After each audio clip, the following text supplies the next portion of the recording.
Let me tell you this. I'm a woman of very few words, and that's in a lot. Living in the underground, always looking up. Currently the world just ain't enough. Been holding on to love and to trust, but life's far from just numb and rough. Been grinding just to move on up, when reality hands out heavy fucking slugs. Testing the internal fortitude of my intestines. Blessings don't lessen the pain of the lessons. I'll only switch up to flip up my middle finger. Fuck it, the game and I are no strangers. Won't let this go for death and no danger. It's my time, I'll fucking spit for 5 fingers. Cause who needs the light of a lighter when you can light a fire with a cipher? And I am the direction of the future, so let me take you there like I'm the Uber. I'm a woman of very few words, and that's in a lot. Everything worth living for is real. Make the choice, deal or no deal. You go get it before it's the final meal. Once it's gone for real. God gave me the strength to heal. Take this pain to turn the wheel. Make life one that truly feels like it's forever real. Nobody ever believed he was real.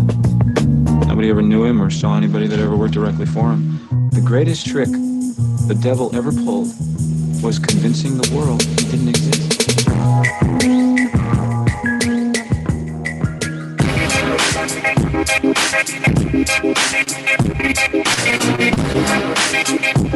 Hey yo, AP, you stupid for this one. Cat Music, Diva, Eddie Project. Y'all know what it is. Diva, see me out. I don't care. Check it out. Mirror on the wall. Who is the diva of them all? I wake up in the morning with the nicest legs. In the kitchen cooking up some bacon, rice, and eggs. I'm a diva, I don't like to beg. I make my own grits and decide to stay. Been getting it since the days of Double Dutch. I'm top notch now, I'm playing hip-hop scotch. Diva only networking with the big hot shots. Cause I'm fly, looking with the big drive. Guess it's just a pimp in her. Never walking out the house with an empty hearse. I love when niggas try to check my temperature. Pull up on me in the bands like it's tempting her. Anyway, when they acting funny, I just wave bye-bye with a stack of money.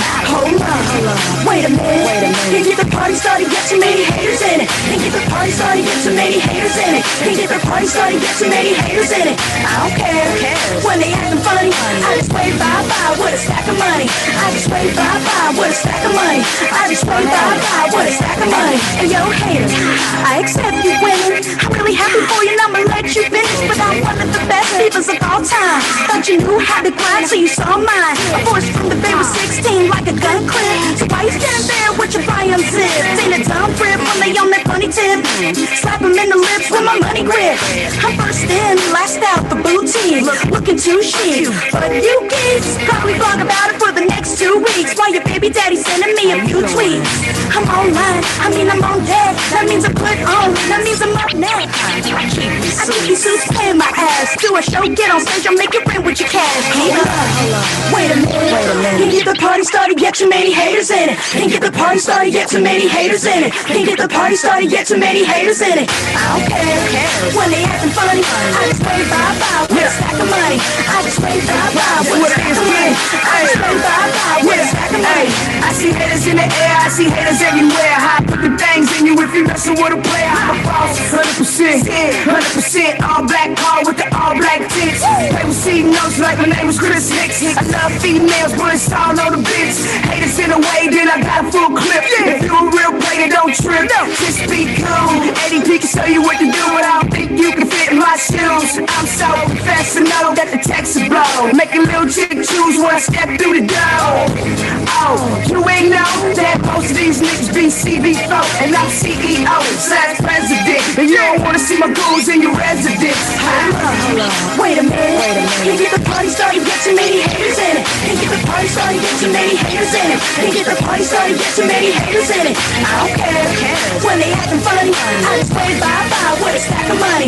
I just wave bye-bye with a stack of money. I just wave bye-bye with a stack of money.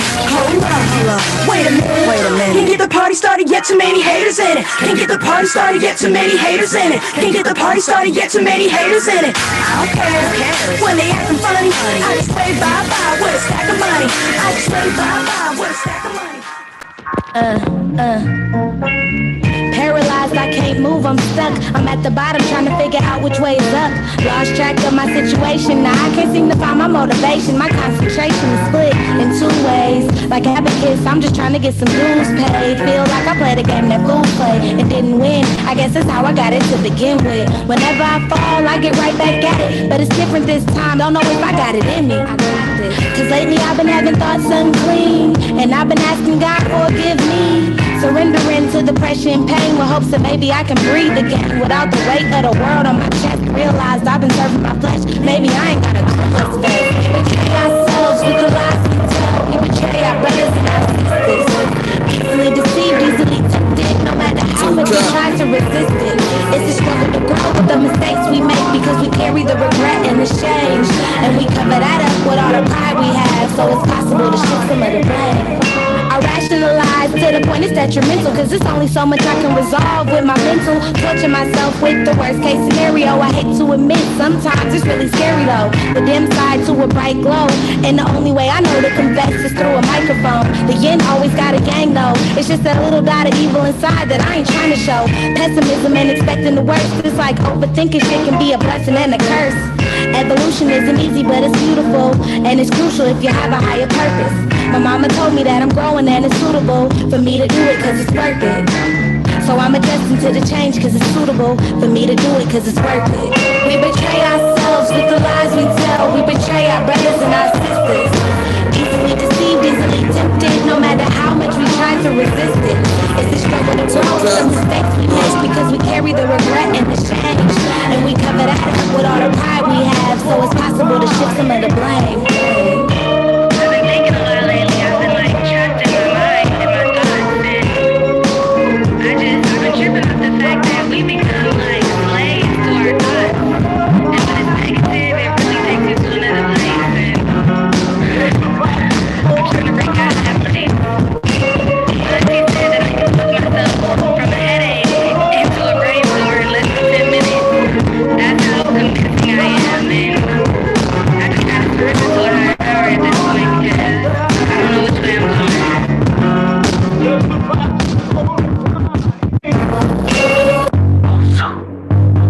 Only smoke expensive.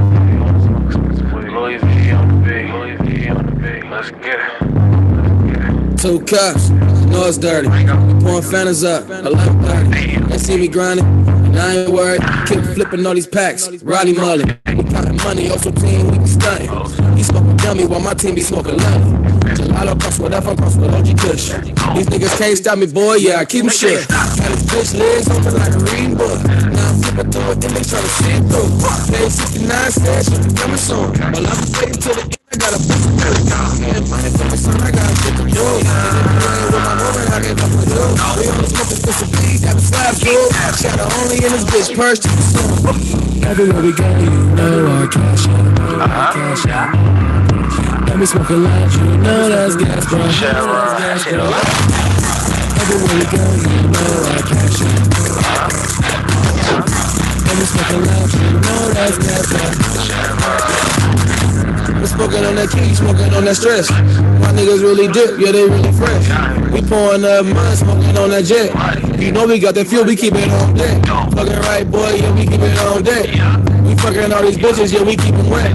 My money real long and I ain't doing shit. We smoking on that strong and now it's still a sick. This bitch on my phone, I told her just a lick. She fucking all on me, told her get a grip. So that's what she did, boy, she with the shit. You know my cash up, boy, walk away. You touch me, the whip goes on empty. My uncles so friendly, they come through like this. We talked in that dragon, we blow out that fire. You know it's Aladdin, you know I get higher. Look up early morning, duties in the ashtray. Tell my bitch to break them down while I grab the ball. It's finna be a dumb slap, so sing along. Louis V on the beat, so you know I'm going. 600 HP, ain't no stopping me. Stable full of horses, nah dog, we don't run with beef. I'm in the homie stuff, drinking out the whole pig. What you need, baby girl, you know it's on me. Don't get the money in and I'm a fucking area. Milkshakes mixed up, you just so fresh. Strictly in the post, going down in the chest. It's high THC, how the fuck I'm gon' stress? I'm smoking on that best, I'm smoking on that killer. You smoking on that stress, you need a new dealer. I'm not trying to tell you what to do, nigga, but all my niggas higher than the roots, nigga. Fucking right, boy, Molly do his own thing. Blowing on that high grade, Mary Jane. Fuck 16, now I'm charging 22. I need the whole thing, I'm trying to come really cool. Riding both lanes, middle finger up to you. And if you hating on my squad, I can fuck with you. RBR, be the game, be the fucking truth. And if I tell your ass again, I'ma send the truth. Nigga said she tryna fuck, I'm like, where the room? She said she tryna fuck in the Benz, where the room? I'm like, damn, she like, damn. So you know I fuck the bitch up my granddad. Yeah, yes I do. Yeah, yes I do. Yeah, yes I do. Yeah, yes I do.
I do what it do. I'm making it moves. I'm sending it too. You know I got packs. You know I fit that. You know where it's at. You know where it's at. Like manage my dough. Got me on the map. We got that shit cracked. We got that shit cracked. We got that shit up. You know we go up. We pushing them up. We all got the butts. We all got the butts. Homie, I'll be the label, homie. Play with me, then you know you won't be stable, homie. I'm out here, so you know I'm going crazy, homie. Fuck around, get lost in the niche, homie. Star, I'm going so hard. Cause bitch, I'm a star. I'm pushing that car. Cause bitch, I'm a star. You up boulevard. Bitch, I'm a star.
pack marijuana, boy, I'm selling that.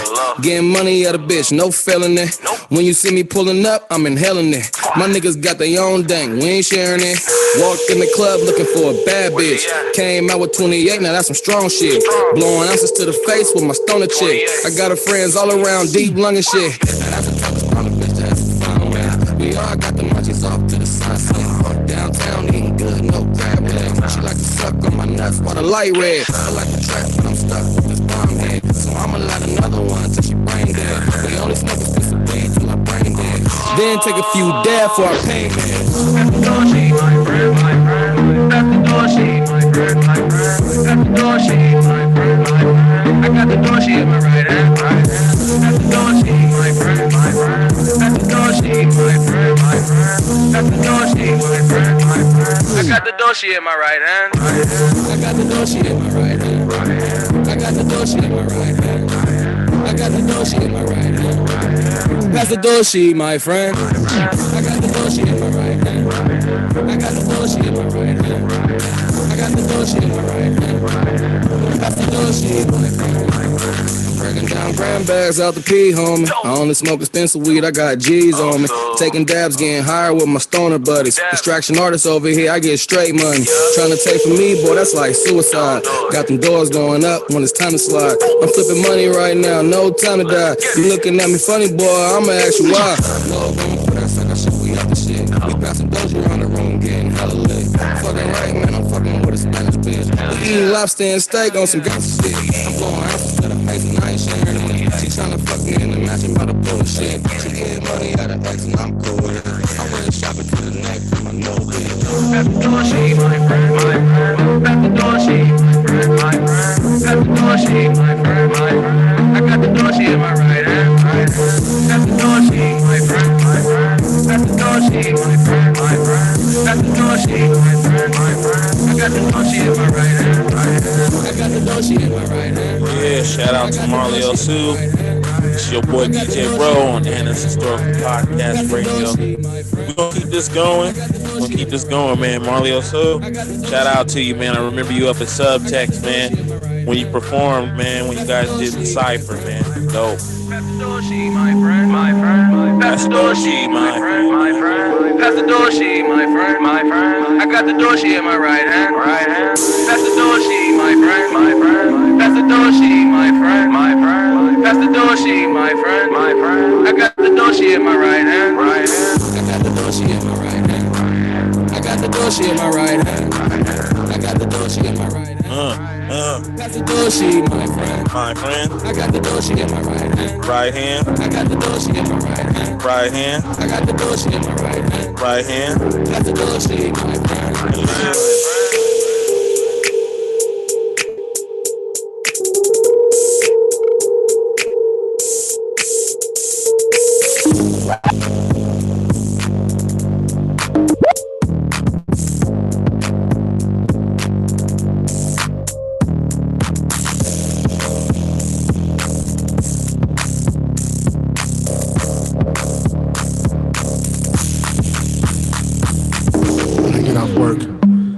My personal time.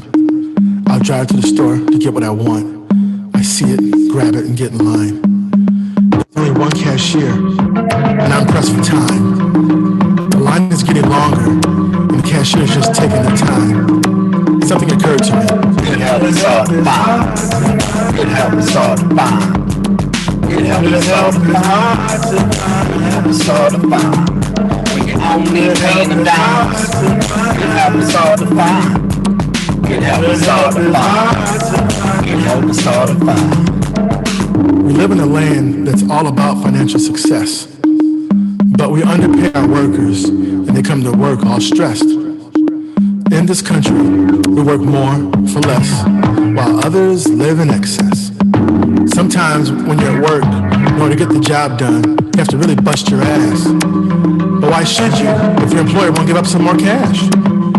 High-powered execs make millions off your back, but you're not able to let your own money stack. Good help us all to find. Good help us all to find. Good help us all to find. We can only pay them down. Good help us all to find. Good help us all to find. help us all to find. In the 21st century, people are still being paid $11 to $13 an hour. If you paid me that little, my work ethic would be sour. Now I realize why most young people don't know how or want to work. Would you, if you were never paid what you're worth? Good help is hard to find. Good help is hard to find. Good help is hard to find. Good help is hard to find. Good help is hard to find. You have to spend money to make money. People are your most valuable commodity. When American businesses realize this, it's such a rare oddity. All this occurred to me while I wait in this long-ass line. Good help is hard. Good help is hard to find. Good help is hard to find. Good help is hard to find. Good help is hard to find. It's hard to find. When you only paying them dimes. Good help is hard to find. Good help is hard to find. Good help is hard to find. Good help is hard to find. Good help is hard to find. Split them Dutchies. Hey, hey, hey, yeah, yeah. Fuck club, we still turn up. Help take mamas in the building, give a fuck. First bottles, turn the pour up. You already lost, check the score, bro. Fuck club, still turn up. Couple baby mamas in the building, give a fuck. First bottles, time to pour up. You already lost, check the score, bro. Fuck the club, dog, I'd rather count 100,000. Mike Jones, they ain't like me then, but they like me now. I've been turning up too much, had to calm me down. Me and Gutter twinned up, knock him out of bounds.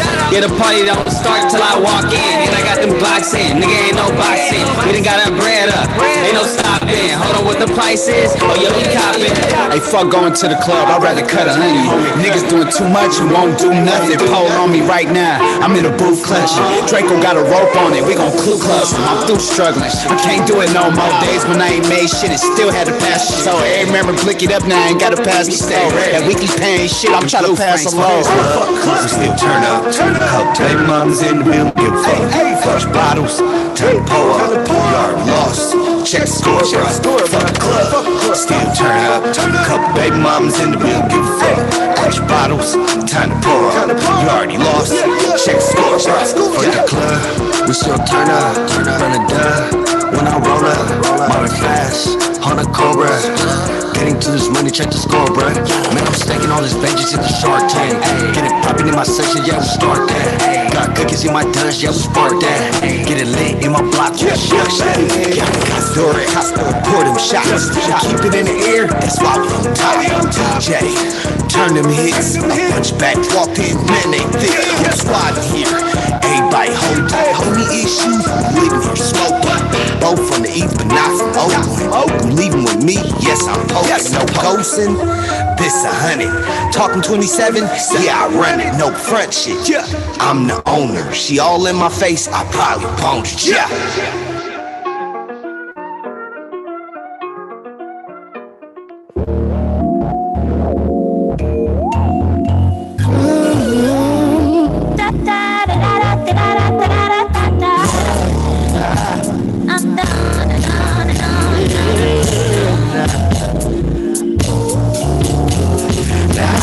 Known for playing, but there ain't no playing with you. No passwords on cell phones when I put myself alone with you. Yeah, feeling far too strong to put you on pause for a minute. My heart's crying for us, girl. I'm yours if with it, baby, with it. Tell me if you with it, baby. I get lost in you like I get lost in music. Your mood and your subtle melody seduce me like beats. The vocals completes my focus. That's why I got so many different styles to stroke you. We can take 2, we can take 3. I can take you, then you can take me. We can take multiple days off a week and treat each one like the last we'll ever see. Cause I'm not gonna rush it, cause it's so worth taking the time. I will take a tour of your world. You're taking a tour of mine. Put your guard down, easing your arms down me for a minute. Let your thoughts fall each, but our minds at ease if with it. Tell me if you're with it, please. Visions of you moving around the freeze frame make it awfully hard to keep sane. We don't have no reason to refrain. Close to remain, close for replay. Give me a free chance to score like PKs.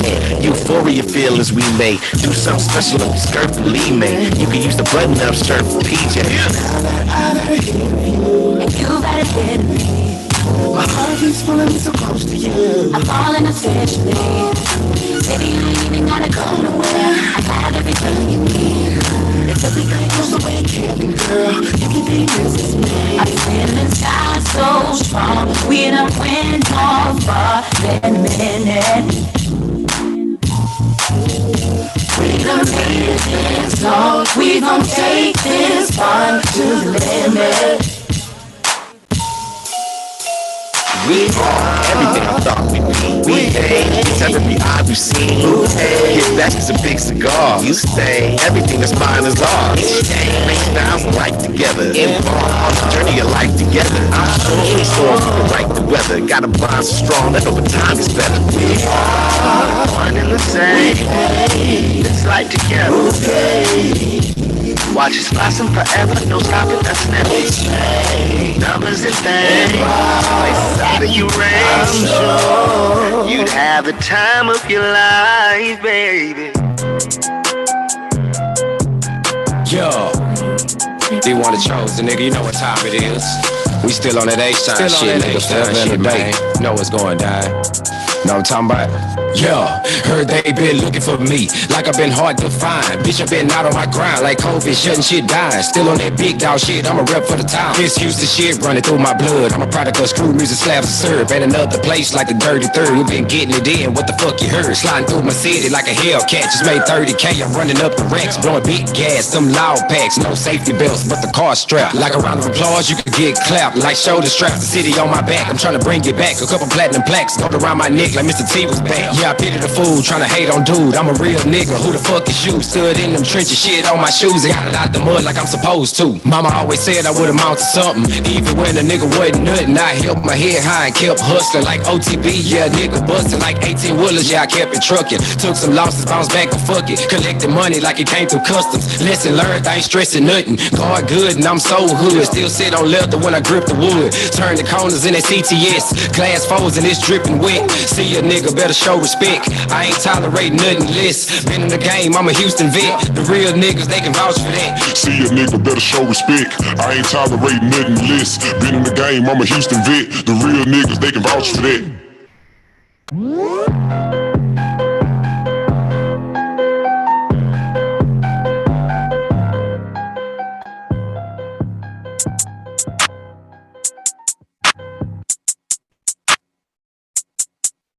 Yeah, you already know who it is. It's Bree Blues. Yeah, What the fuck are you doing? look, don't fuck with no lame niggas. Feel like I got 9 phones. I don't even say niggas getting it on my own. No, you can't relate. The only thing that I know is we are not the same, nigga. Girl with me and she tryna cut aside. She love how I sing Whitney, but I still be spitting crack. See the hustle is within me. Ask my uncle, ask my dad. I ain't talking about no titties when I say I need some racks. Damn, I don't got time for niggas that be tripping in my iPhone, simping but online act like they pimping. Look, I don't listen to no unwanted opinions. If you quick to get offended, that's your business. You should fix it, cause I don't fuck with no lame niggas. Feel like I got 9 phones. I don't even say niggas getting it on my own. No, you can't relate. The only thing that I know is we are not the same, nigga. I don't make excuses, I just make it happen. Niggas hit me on collab shit, I know they just trying to tap it. They go see when you slacking, now I'm back, they wanna tap in. They hit me with them words, they ain't really about that. What up, everybody? Anna, you in the building? Sure am. You ready to do this? Sure am. All right, let's start the show. Okay. Hey, what's up, everybody? Welcome to Global History Radio. Yes. Anna and Roselle. How's it going? Good. Good. Yes, we are on every week, usually. Oh my God. Yes.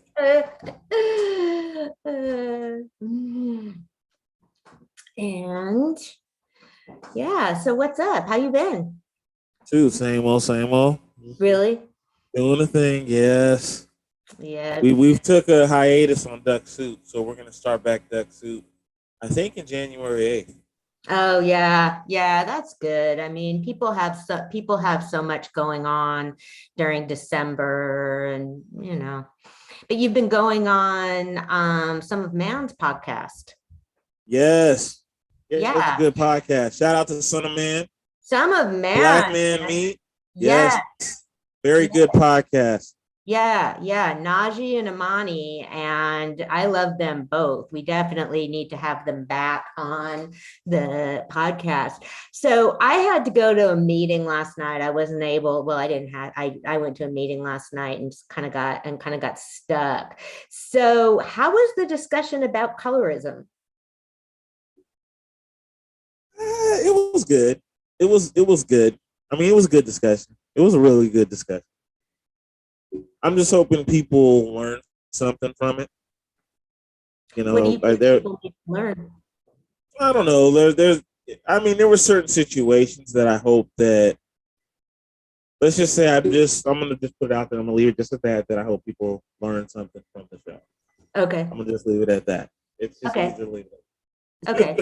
So what that means, everybody, is go to some. We'll put the information in the chat. Go to Some of Man's podcast. Listen to it.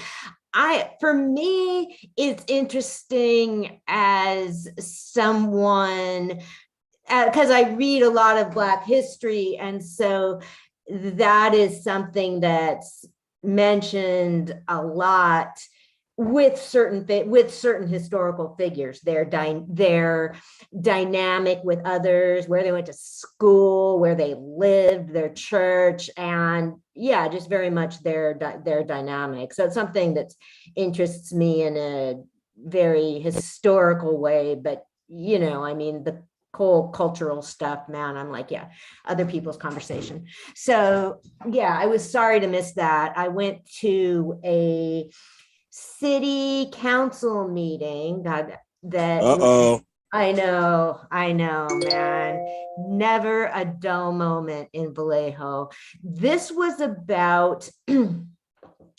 special meeting called to vote on setting up a temporary tent city sort of situation. There's 60 formerly unhoused people who've been staying in a hotel since the beginning of COVID. They were medically fragile people, and this was an attempt to keep them from getting COVID. And that money is about to run out, and there's a church that's giving people their parking lot to stay in, and some nonprofits got together with the church and wanted to do something in a more organized fashion. So they've collected tents and will have like case management and medical care, sanitary facilities, and what do you know, the people in the neighborhood don't want it. So there's been a big... Why they don't want it?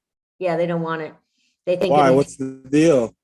Because they think it'll bring crime and drugs and all of that to their neighborhood. They don't realize how many homeless people and people that are around here now? I know, exactly. Well, the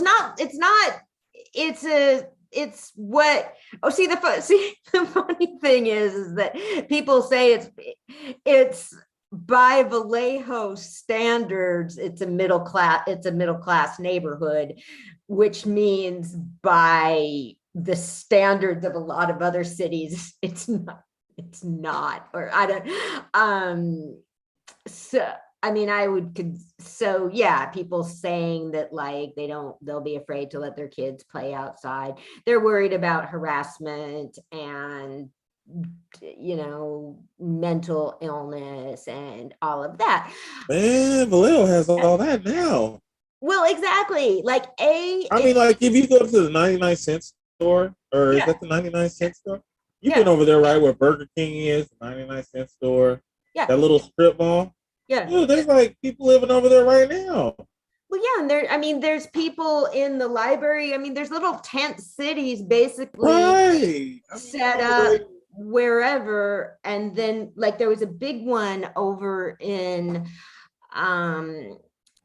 by Highway 37, and people moved. Yeah, I remember that.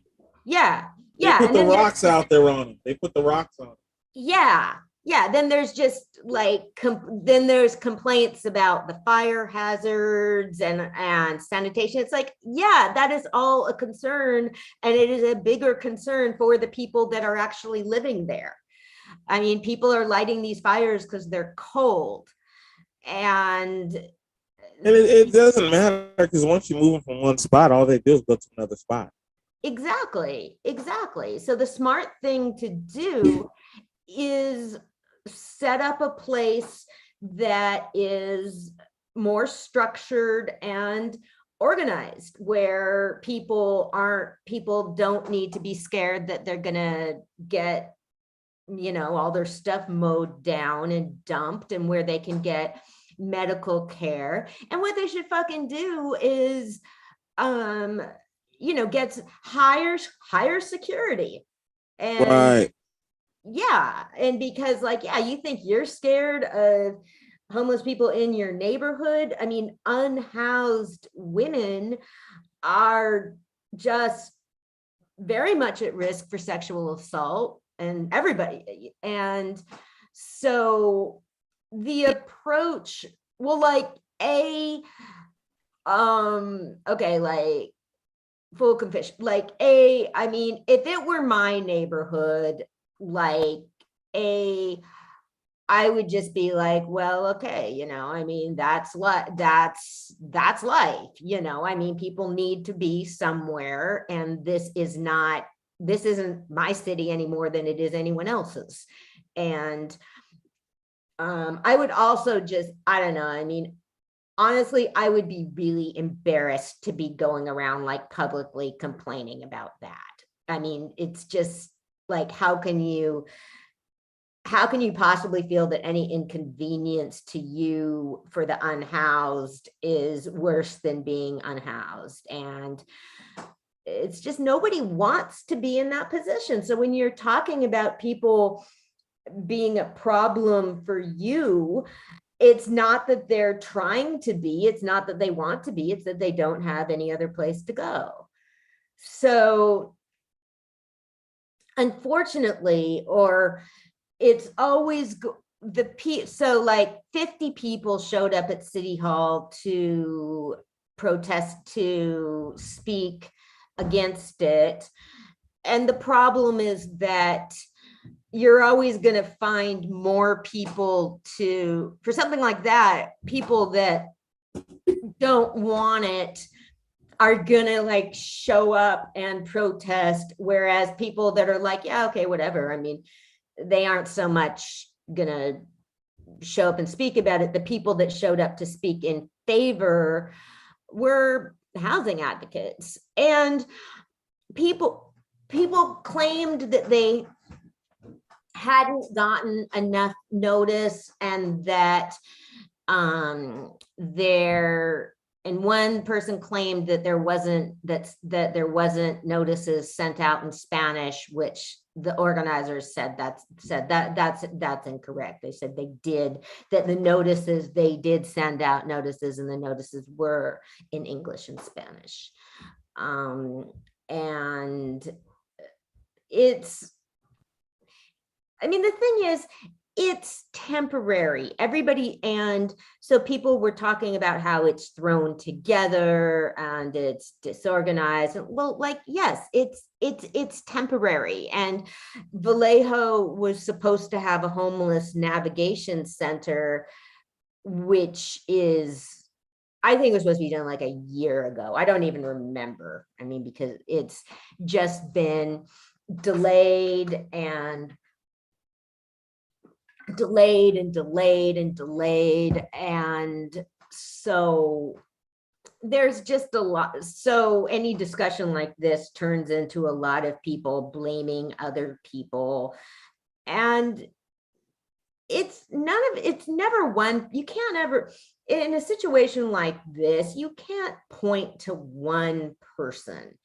It is just way too complicated and many faceted to be, I just really hate that attitude. And Vallejo has had a huge turnover in leadership. Just about all the main positions are being filled by interim people. So you have people that have come in, been handed very complex projects that then they need to like jump in and sink and swim. And so there's a guy that tweets during the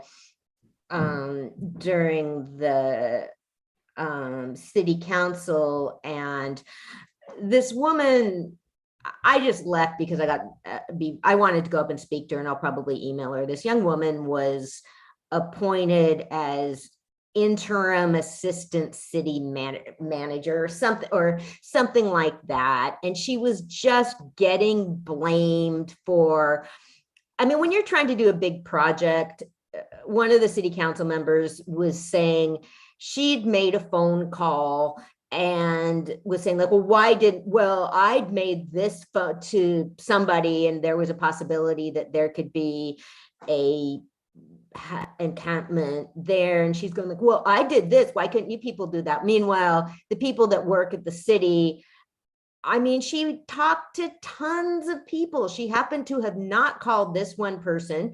And it's like, who's to say that should be the city council people's job also? It should be everybody's job to do it. So this fucking journalist on Twitter. Crazy. Pardon? I said, that's crazy. Yeah. So the journalist on Twitter wrote that the young woman's voice was trembling as she answered the questions. And I'm like, fuck you. You're gonna go on Twitter and say this shit. So I put underneath it, disagree. She was speaking emphatically. Like, you don't fucking know. You haven't heard this person speak. You're going to go on and like, this person's in a difficult situation. You're going to go on and accuse her of being like a crying woman. It's like, fuck you. You don't know her. I mean, she was being bashed, she was being shit on by people. And yes, she was feeling some emotion about that. Like, okay, are you trying to say she's incompetent or a baby or a weakling? Like, yeah, so I just said like, yeah, say she's speaking strongly, emphatically. She had some emotion. I mean, and she said her voice, she said, I'm like, nobody needs a man to say that. Okay, now here's my speculation. She was a white woman. If it had been a black woman, the guy would have said she sounded aggressive. I mean, it's like, nobody needs you to interpret, like, pay attention to what people are saying. This is a public meeting. People are masked and have microphones. It's real hard. You're not really getting a very accurate depiction of what anyone sounds like. So yeah. So I thought, and so then I guess then it got heated because people were talking, the mayor had to recuse himself because he owns property. He recuses himself from things that just about anything having to do with housing, which is just really weird. I mean, because he's a landlord, because he owns rental properties, that's just doesn't make sense to me. I think you should have to disclose. I mean, it just doesn't make, I mean, like Hakeem can't vote on hasn't been able to vote on any of the legislation about dispensaries because he owns one. So it's tricky, but it just doesn't seem right to me that somebody you elect people for their judgment. And I don't think people should there should be a way for them to vote on things. They should disclose their interest, but it's not just about their individual thing. And when you're talking about heated issues like this, yeah, the mayor should have fucking been there. Not that I like, I liked having the vice mayor presiding better anyway, because I like her more. But I mean, housing is one of the most, it's the most important issue in the city to me, and to a lot of people. So I don't think anybody should be able to just recuse themselves because they happen to own rental property. It means they're off the hook. Basically, it means they don't need to deal with anybody being mad at them for their vote. So yeah, that just is weird, and and I mean, it was rough, like some of the stuff, it just like when they were talking about like regulations to allow the dispensaries to stay open later. I mean, that certainly would have affected Hakeem's income really directly, but just because you own rental property doesn't mean that you shouldn't have the judgment to vote on something. So right. Yeah. So that's weird. And then a lot of, it was just kind of, I mean, a lot of people were just so far pretty unkind and disrespectful about unhoused people. And, I'm like, okay, I understand I'm not going to write off I'm not going to say that they're wrong to be concerned about their property values and their neighborhood, because that is just a reality. But you should find a different way to express it. And I think if you should approach it from an aspect of, okay, how can this work? And so, but then what happened? So it was voted down, and so they're going to meet next week to talk about having it someplace else. And I was like, well, that's weird. I mean, they've been spending all this time like with the neighbors of this one neighborhood, but now they're just going to vote on whether it's going to be someplace else. Like, why wasn't it all put forward in the first place? So Hakeem is now posting saying that, see, I'm not from Vallejo. I don't really have the breakdown on neighborhoods, but Hakeem is posting saying that the place they're proposing to have it now is in South Vallejo, a less wealthy area and an area with. So where exactly, for the people that don't know, like, is that like near Discovery Kingdom? Is that South Vallejo? No, that's North Vallejo. What's south? Vallejo. Well, South Vallejo is going towards San Francisco.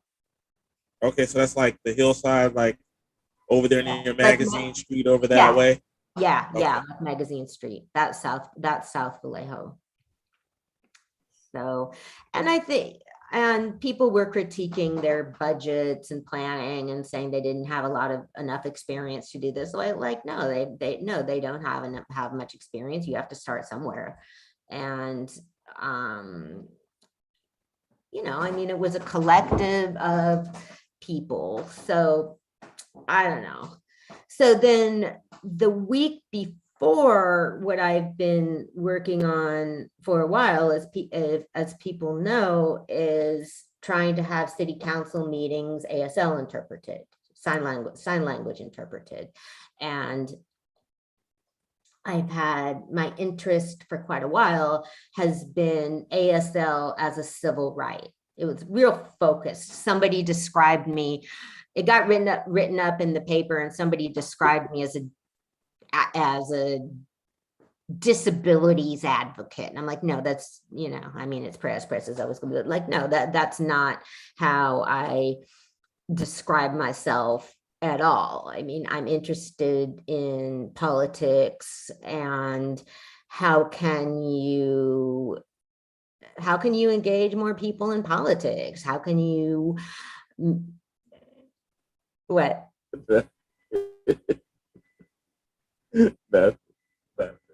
Come on, what? No, nothing. What are you laughing at? Nothing. You're laughing pretty hard for nothing, but okay. So anyway, so yeah, whomever's listening, I know better. When somebody says nothing, you just need to take them at their word. So I view it. So my belief has been, it's been real specific. I started researching it a while ago and asking and experimenting with what happens when you call and ask to have a sign language interpreter at a political event. And the last year I was able, yes. Okay. That's good. Yeah.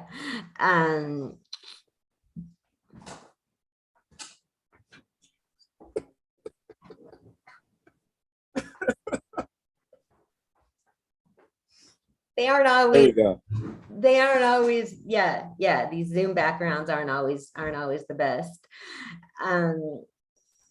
You can see the pots and pans. Okay, that's cool.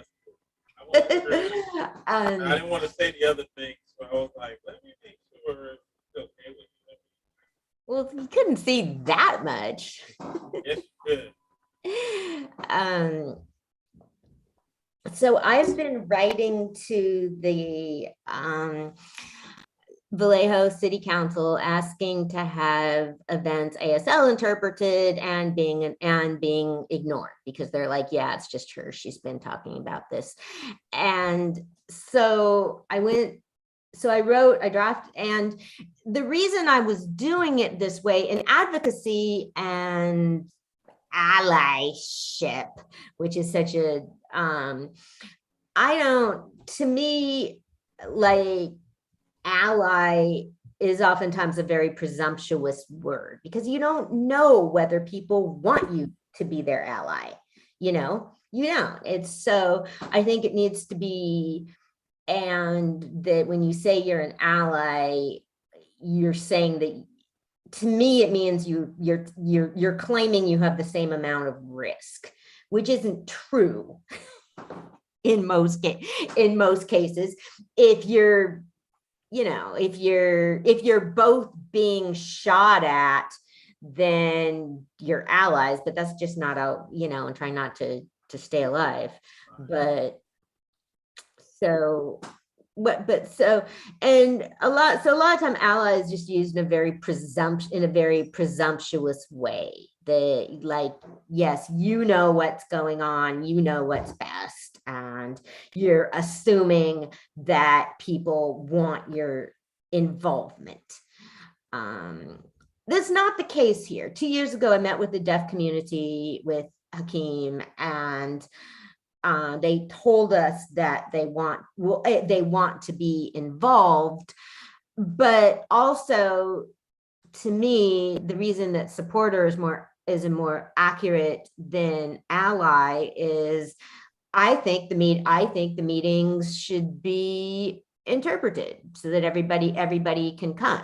And so it's not even, but legally the requirement, so I could have been doing this anyway, but so then legally what would need to happen would be for deaf people to make a request in writing. And when I was at one of the meetings, the mayor said, well, maybe we can get somebody to volunteer while we figure out how to pay for it. And I was like, what? Fuck you. I mean, like, people are supposed to volunteer for the city? Hell no. I mean, and are you asking the security guards or the lawyers or the whatever dozens of bureaucrats you have there to work for free? No, that's not how it works. So I drafted a letter and members of the deaf community signed it, and I dropped it off at the city managers, because I realized, I was like, okay, well, I could have done this in the first place because the city manager actually has a little more power than city council members for money. He has a lot of discretion for how to spend money. Jamila, hey, do you want to come on? See, Jamila, you should come on and talk about this. I'm sending you Yes, come on, Jamila. Jamila, come on. I'm sending you the link in your messenger. See, I'm doing it right here. Come on, you got to do this. You have much stronger opinions about the housing thing than I do. I mean, I do have, she's more I didn't speak about it. But okay, so what I'm trying to do is, and I'm sending it here too.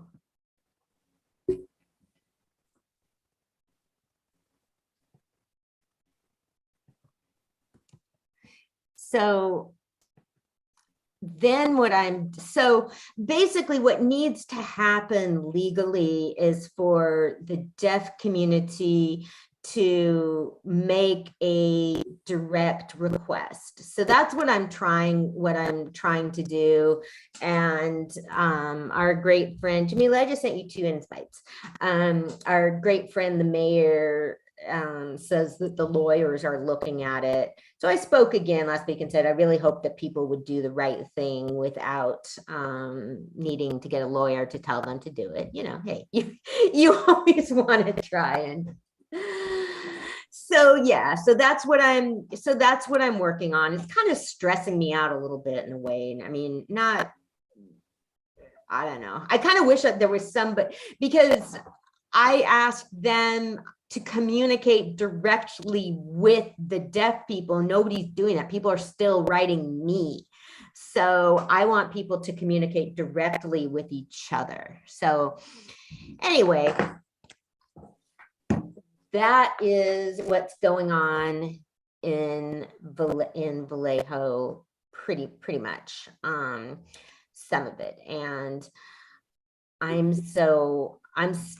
have one person, I'm working with National Black Deaf Advocates for Bayard Rustin Symposium in January. And because I think sign language is a civil right. Deaf people experience autism. So autism is discrimination, but it is also cultural erasure. It is people have tried, deaf people have been kept away from each other, and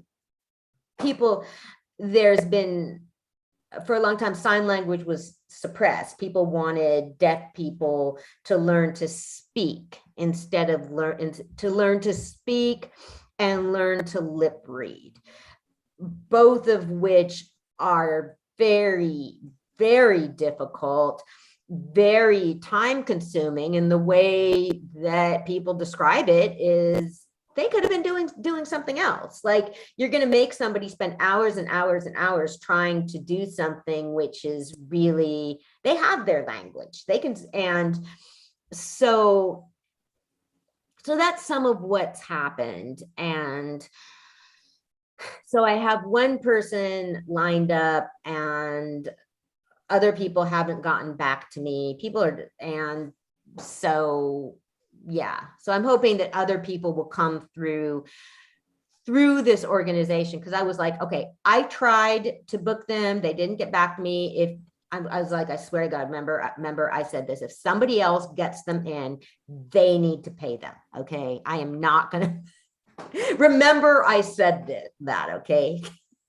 I'll remember. I'm going to keep it to you. Okay, sure will. So it's going to be a real complicated tech operation, because we're going to have people coming in on video. We're going to have a film, be streaming on YouTube. So yeah, so there's going to be a tech meeting with an interpreter to figure out all that. Then there will be a tech run through. So yeah, I'm excited about the challenge. I think it'll be really interesting to figure it all out. So yeah, so I have a tech person, and then Age is probably gonna just volunteer the day of to help me with the camera. We'll probably need. Nice. Yes. That's yes. good. That's good. Yes. So okay. COVID update, the Omicron variant is spreading really fast. You heard about that? Yes, I heard about it. Are you getting a booster? I got a booster. Oh, you already did it, huh? Yeah, because I got the vaccination as soon as I was able to. So then I got a booster. Yeah, I'll get another booster if they say I'm supposed to. So yeah, it was making me nervous, but I guess it's still primarily people because I've been spending time with people, man. I don't want to stop doing that. Right. And so people are claiming that we won't need to shut down again, that kids will be able to continue. They have rapid tests now. So if a kid's been exposed, they can test other kids real quickly. So they don't need to go into quarantine and all that. So yeah, so I listened to Biden today, and it's just interesting because there's people that are just so avid about not getting the booster. Trump got the booster. What? Yeah, he did. And he admitted it? Yes, he did. He did. So I'd sort of vaguely heard that. Then Biden was talking about it today and said that, he's like, yes, it's one thing that me and the former president agree about. Whoa. Yeah. I'd like to know what made him decide to say he did it this time. Well, who knows if he's really, maybe he's not as crazy as he puts on.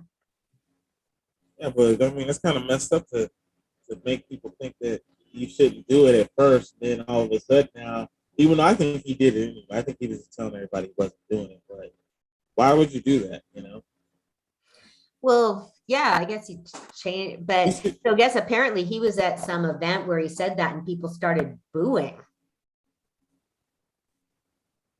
Oh, well, he went to an event. Well, yeah, I don't know. That's weird to me. That's kind of funny. It's just all of a sudden now he wants to get the boosters like with it, and he didn't I don't know. To me, he was part of the reason why this is going on as far as going, because he kind of made people feel they should do it. Exactly. So many now more. He's doing it. Yeah. If he hadn't been saying all that crazy shit in the beginning, we would all be everybody. Yeah, there would be a lot of people that would be okay with it. Yeah. Yeah, but I guess I mean Omicron is because Omicron's not as severe as some of the other variants, but it's very, very contagious. So apparently the hospitals are overloaded. And I mean, for the healthcare people, it's not like anything ever stopped. I mean, it's not like they haven't gotten a break. So yeah. Yeah. Well, so Biden has been trying to get Build Back Better, and it's pretty crazy. He's been trying to get a massive spending bill through, and one dude is holding it up. That's what they say. The senator from West Virginia, state which Trump won by like some insane margin. So I don't know. I mean, it's frustrating because I feel like particularly early childhood education and subsidies for childcare. I feel like people are paralyzed, that people with families, that I feel like for so many people, it's all they can do, like with getting a job.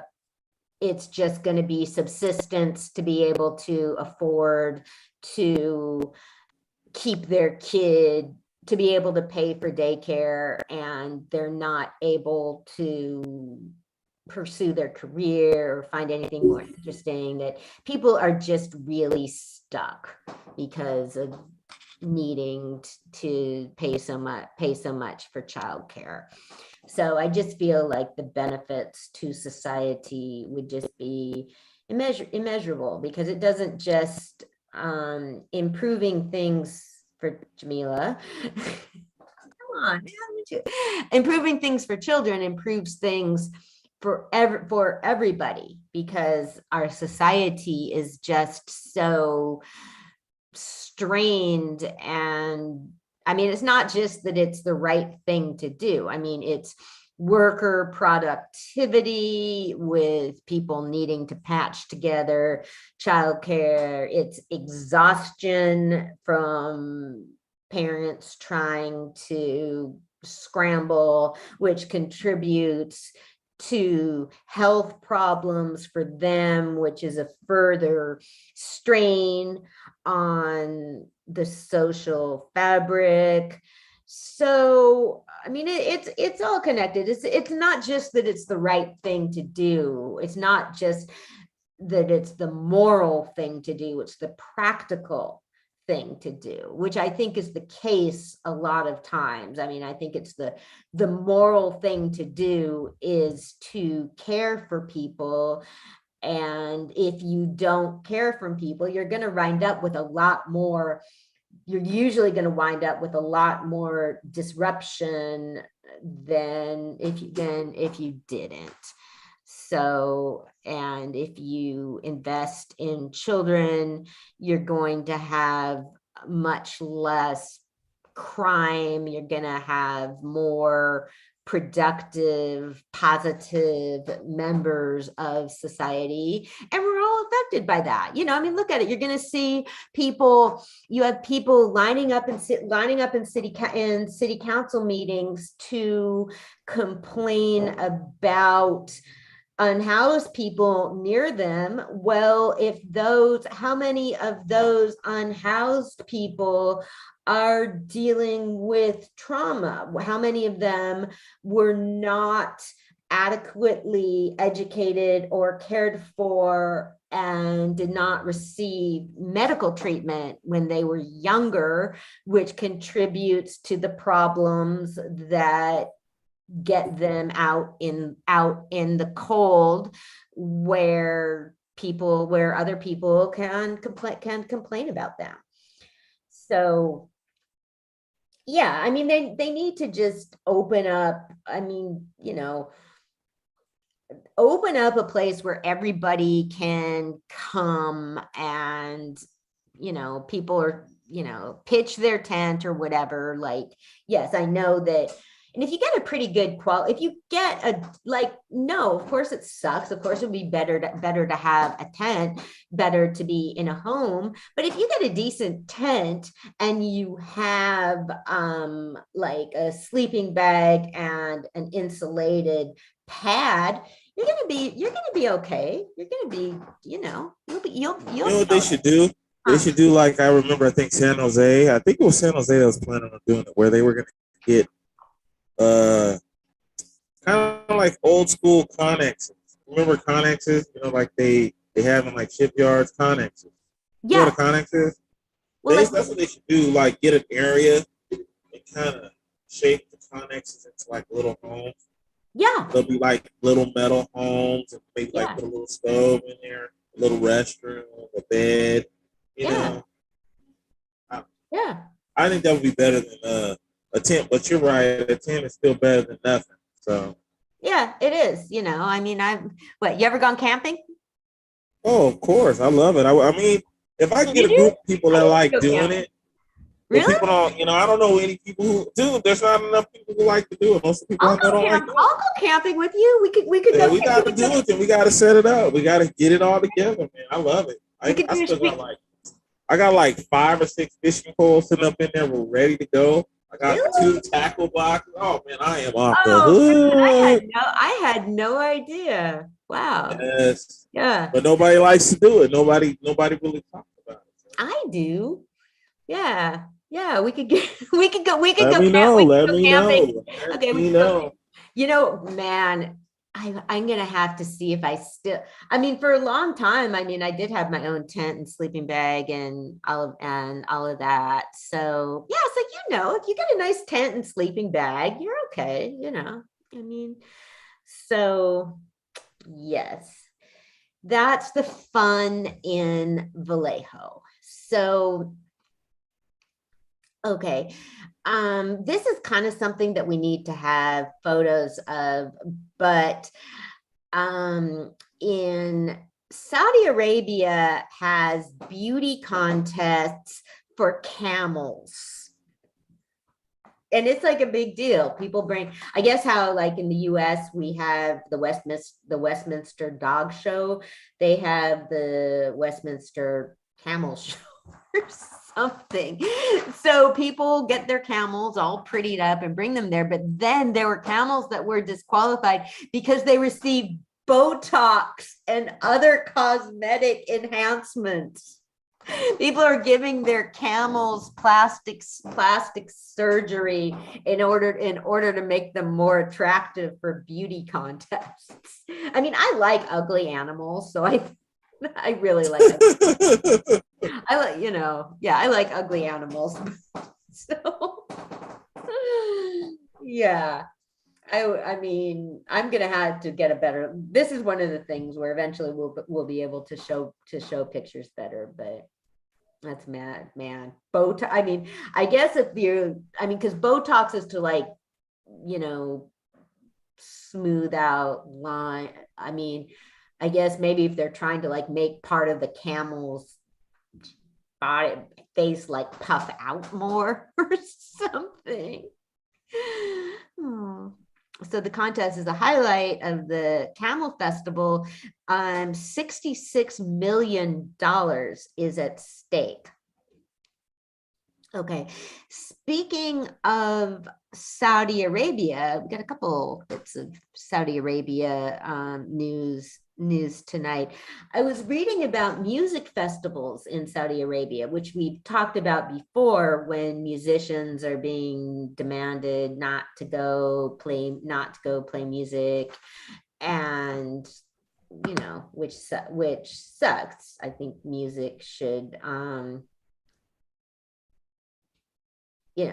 I think you should engage if they're not getting paid directly from some really corrupt person. But you think Saudi Arabia is someplace where the women always have to be all covered up. But I was looking at pictures of music festivals, and there's all these girls there just in normal clothes. So that's awesome. And but then unfortunately, it's a big security risk. They have instances of girls and women being attacked at those festivals, and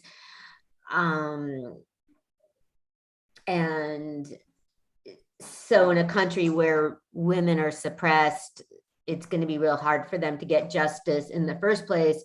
And they're also getting an attitude of you shouldn't have been there anyway. So I don't know, that's pretty messed up. But I mean, it was amazing. It was a whole huge field. I mean, it was just a regular concert. It looked like it could have been a concert here. So yeah, and I was also following, okay, so the Yemen has been having a civil war since 2014, and that is basically between Saudi Arabia and Iran. So the Saudi coalition just bombed another city, which was a capital that the not the capital, yeah, it was a capital, which the rebels had been holding on to. I was just looking at some interviews. Oh man, shit, Jamila, talk about aces. I was just looking at some interviews with children, Yemeni children, showing their drawings, and their drawings are all of dead people. I mean, these are all children that have witnessed bombings. So I'm amazed anybody's still alive there. And it is the poorest country in the world with a high rate of COVID. So yeah. Just so you know, we have 2 people on the chat. We have Trika. She says, I wonder how Trumpsters feel about COVID now. Or she wonders what Trumpers feel about COVID now. And you have a friend on here named Jerry Domenico. Yeah, I don't know. Hi, Jerry. Thank you for listening. Yeah, Trika's going to come on in the second half of the show. I talked to her. Okay. And then, he put Bass Tech. I don't know if that's something you know what that means. I don't know. BASF.tech. Yeah. I don't know. Thank you for listening, Jerry. Yeah, keep talking in the chat. We love to hear from people. Oh man. Yeah, maybe more people will, but well, I was catching up with my brother who was in DC, and somebody again told them that I don't know, the Democrats are just hoping that more Republicans will die off, that the fact that the COVID deniers will just die off, and that's how they'll be able to win in the midterms. So I don't know. I think Biden's doing okay, considering I know a lot of people are pretty mad at him, but I mean, well, other than Afghanistan, I mean, at least he did, like, to me, I mean, Obama's moral failure was A, not intervening in Syria, and B, involving the US in the Yemen civil war, supplying arms to the Yemeni government. But so I guess Biden got in and did his moral failure right off the bat. And I was, I mean, it's amazing. I mean, Afghanistan still has cultural heritage sites that people are trying to maintain. The Taliban hasn't managed to bomb them all. And then meanwhile, I mean, your life can just get taken away like nothing. I mean, women and girls that were going to school and had jobs one day were just sent home, and that's it. Their life is done. I don't know how I don't know how you could stay alive in a situation like that. I don't know how you could want to stay alive. I mean, I guess you'd have to have some hope, but especially because there's some of them there, but I mean, there's like women and girls that came of age. And to be real clear, it's not like things were great for women before. They were still having a lot of problems getting an education. And there's a woman pilot who was Afghani pilot who had to escape to the US because the Taliban was trying to kill her. And I've talked before about how women judges have all needed to go into hiding because they prosecuted abusers who the Taliban let out of jail. So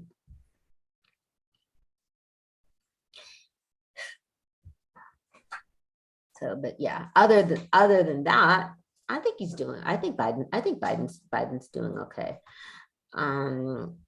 Okay, speaking of Biden, this really sucks. His daughter Ashley's diary was published. And so by some obviously conservative organization that are always, they're trying to go after Ashley Biden and Hunter Biden. Hunter Biden, I mean, he is an artist. He became an artist and is selling his pictures for lots of money, which I think is fucked up. And I think some of the stuff Hunter did, I mean, actually was kind of sleazy, but nothing compared to the Trump kids. But yeah, but Ashley Biden, as far as I know, is just minded her own business. And apparently, I guess she's had some problems with drugs too. So she was in a treatment facility and was staying with a friend, and then she went someplace else and left stuff at her friend's house. How dumb is that? I mean, if you're just staying in somebody's house, it's not like it's your own home and you're not ready to pack up. I mean, you have a couple suitcases. So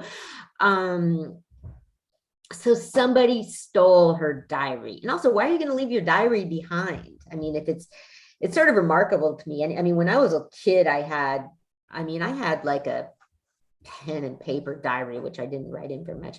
I have diaries like going through my 20s, I guess. Maybe she was a little bit kind of high when she left it there. Wouldn't be surprised. That's probably what happened. She probably just yeah.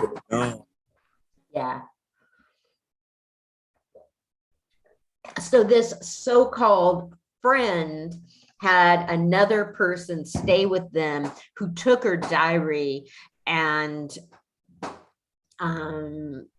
gave it to some conservative outlet that published it. However, and that absolutely sucks and it's horrible. And one of the things that's just pure meanness. I mean, she didn't have anything. It's not like anything in her diary is going to have to do with the government. I mean, she's just his daughter. She's not Hunter did have a lot of dealings with overseas people, which weren't appropriate and not like, and it was pretty, and that was stupid. It was stupid on all of their parts to let him for him to do that. I think he kind of, I think because of his, I don't know. I mean, it's not that hard to think that, okay, this was when Biden was the vice president, like, okay, if your father is the vice president, how hard would it be to think that somebody could come after you if you get a job from a foreign country that you're damn well not qualified for? I mean, that's, but that's people, it's the same as the fucking Cuomo's. I don't know what, they just bug me. I don't like them. So Fox News lost another one of their rational journalists, Chris Wallace. They did used to have more journalists that were just kind of normal, but more and more of them have left. And see, I like to watch Chris Wallace because he was fair and he wasn't going to be all like ass kissing like a lot of the like other journalists are, yeah, he was going to be hard on everybody. But so supposedly he's going to CNN, so they might give him, I wonder if they'll give him Chris Cuomo's spot, even though it's fucked up, man. They need a fucking woman in that spot or whatever, and like hopefully a woman of color. But anyway, so I like to watch Fox to see what the crazies are up to. I mean, I want to go see for myself what people are talking about. And the thing is, I mean, because they're so insane about the border, they send people there and they fucking report on it. And it's interesting. And it is something, and the liberal press just wants to pretend it's not happening. Or like, okay, it's not good news. Their base doesn't get riled. I mean, they're all just trying to play to their base, and the Fox News base is going to get all riled up about migrants coming in from the South. But so the Fox reporters do get down there and find out what's happening and interview people and have, I like to be informed about what is happening in the world. So anyway, it's fewer and fewer people. Okay. Viktor Orban, the Prime Minister of Hungary, which we've talked about him. He's one of the worst people in the world, I think. And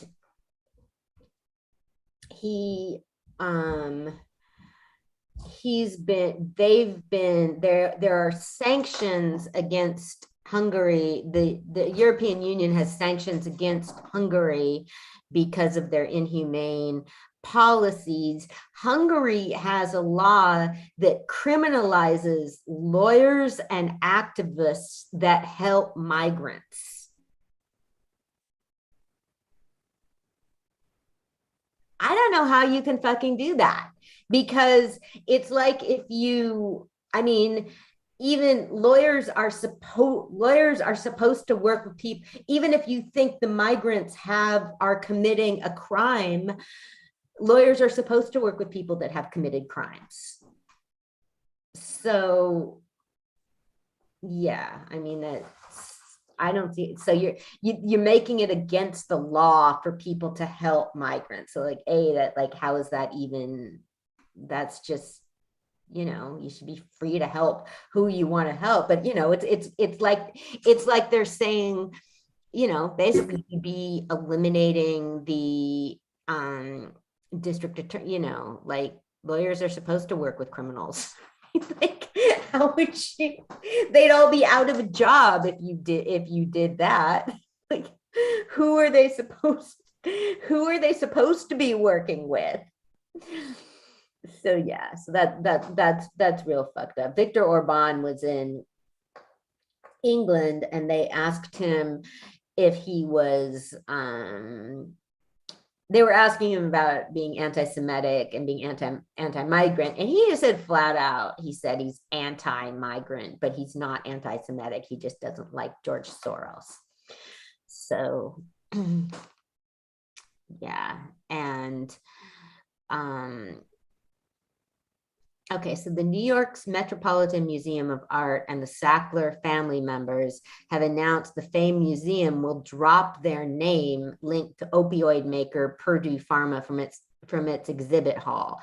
So the Metropolitan Museum of Art had stopped taking donations from the Sackler family, the people that marketed opioids to the public. they stopped taking donations from them in 2019. I respect that, man. I mean, because that is really, I mean, you know, I guess public pressure would have forced them to do it. But yeah, I guess if it weren't for public pressure, they wouldn't have done it. But you know, people are serious when they turn down donations. And so they dropped the name. It's no longer called the Sackler family or whatever, gallery, whatever. So yeah, see, that's the problem. You know, like fucking Mark Zuckerberg and his wife, like, you know, the San Francisco General Hospital, they named it after themselves because they gave a huge donation. It's not like people still call it SF General, but it's actually, I mean, that's just ridiculous. And, you know, I mean, the odds are that seriously, when people get married or however, I mean, what are the statistics of marriages lasting? It's got to be like, it's at least 25% of people. I'm going to have to look that up. What percentage of people get divorced? So that's kind of, that's kind of ridiculous. But, you know, like, yeah, so they're removing the name, but yeah. There's a rule, there's a law some places have rules. I was reading about there's a college where you shouldn't be allowed to name things after people that are still alive. I mean, you know, my God, what are they doing with like the Bill Cosby Center and all of that? It just should not be allowed because you never know. I mean, there's people that are trying to prevent a school from being named after Barack Obama. I mean, and so. You know what that kind of reminds me of? Huh? It's you're not into video games, so I know you wouldn't understand this, but I call it the Madden curse. The what? The Madden curse. You ever heard of the video game Madden, the football game Madden? No. You never heard of Madden, so you wouldn't understand it. Well, our listeners might. So go ahead, tell them. So what tends to happen on Madden, so everybody knows, is every year they put a different superstar on front of the cover. And usually every superstar they put in front of the cover always has something bad happen to them. Most of the time they get injured. And so it's like you kind of said, kind of in that same context, and you're putting someone on the cover of a video game. Mm-hmm. And so they're technically not dead or they're not hurt or anything's wrong with it, but they're on the cover. And I don't know, like with Madden, it seems to be like a curse. Like something bad always happens to that player when they're on the cover of the Madden video game. It's the Madden curse. Interesting. There's one player that he plays for the Bucks now, but Antonio Brown. Yeah. I think about 2 years ago, he was on the cover of Madden. He winds up almost getting like blacklisted from football. Oh yeah. He's into all kinds of trouble. Oh, dude, he got into all kinds of trouble at the time. But he was lucky he was able to come back. And there was a few people before him that got hurt, like really, like their careers were messed up. It's crazy. Yeah. Yeah. But it's kind of like you said, it's like putting someone on the cover. Yeah. They're still, around and still doing stuff. Got a ways to go, man. Yeah. Yeah, it's kind of like I don't know, it's like a jinx a little bit. I think so. Yeah. Yeah. Well, speaking of video games, thank you. Mario Sosado and Solanoids Coalition did their annual toy drive this past Saturday. I was there being an elf, helping out. I got roped into being an elf at the parade the week before. Yeah, I saw you in front of Java Jacks. He was walking down the street. Yeah. So then I kind of got roped into doing it at a different one too, at Mario. So, but I went with them. They were getting donations, and so I went with them to Walmart to buy toys. He spent just $3,000 that night. Ooh. Yeah, he gets a lot of donations. He's very good at getting donations, and just Solana Wade's Coalition has been doing this will be 20 years this coming year in 2022. So people know that the toys, that everything they give is going to go right to the kids. So, but I was just trying to look at it psychologically. I was trying to think of, okay, what's going to make a kid go, oh, cool? Because, you know, I mean, it's so hard, because, you know, a lot of kids are just going to want like a game, something really expensive, and you don't have, the toys were supposed to be like, each toy was supposed to be under $20 or something. So I found a whole bunch of games that were on sale, but then I found this young person that worked there, because I didn't know if they were, he was like, oh, those are computer games, that's why they're so cheap. So I put them back, because I was like, I don't even know if kids play computer games anymore. So, and I wasn't going to get them gaming system games, because I didn't know which system they had. Well, you know what's funny is Spider Beats from Duck Soup. He is a big computer game. Yeah, but he's an adult. That's his generation. I know, but he's like, my generation, he's more my generation. I don't even play computer games. But I didn't know you could still do it like that. Well, me neither, but maybe that's why the games are so cheap. Well, yeah, but do you know what they have to do with those games? You gotta have like the fanciest computer, man. You gotta have a really good computer. I don't know if it's that much cheaper. Yeah, I don't know. In theory. Yeah, I don't know. I felt like you want to, I think, yeah, well, because the games are so, that's what I was asked. So he was showing me the kid like showed me the labels so I could see like which gaming system it was. Because I mean, it's really pretty specific. So I didn't want a kid to just, actually they get to come in and pick out their own toys, but wow. Yeah. So this kid got him a gaming system? No, it was a game I was looking at games for gaming systems. Oh, okay. Then it turned out they were just for computer games, not even for gaming systems.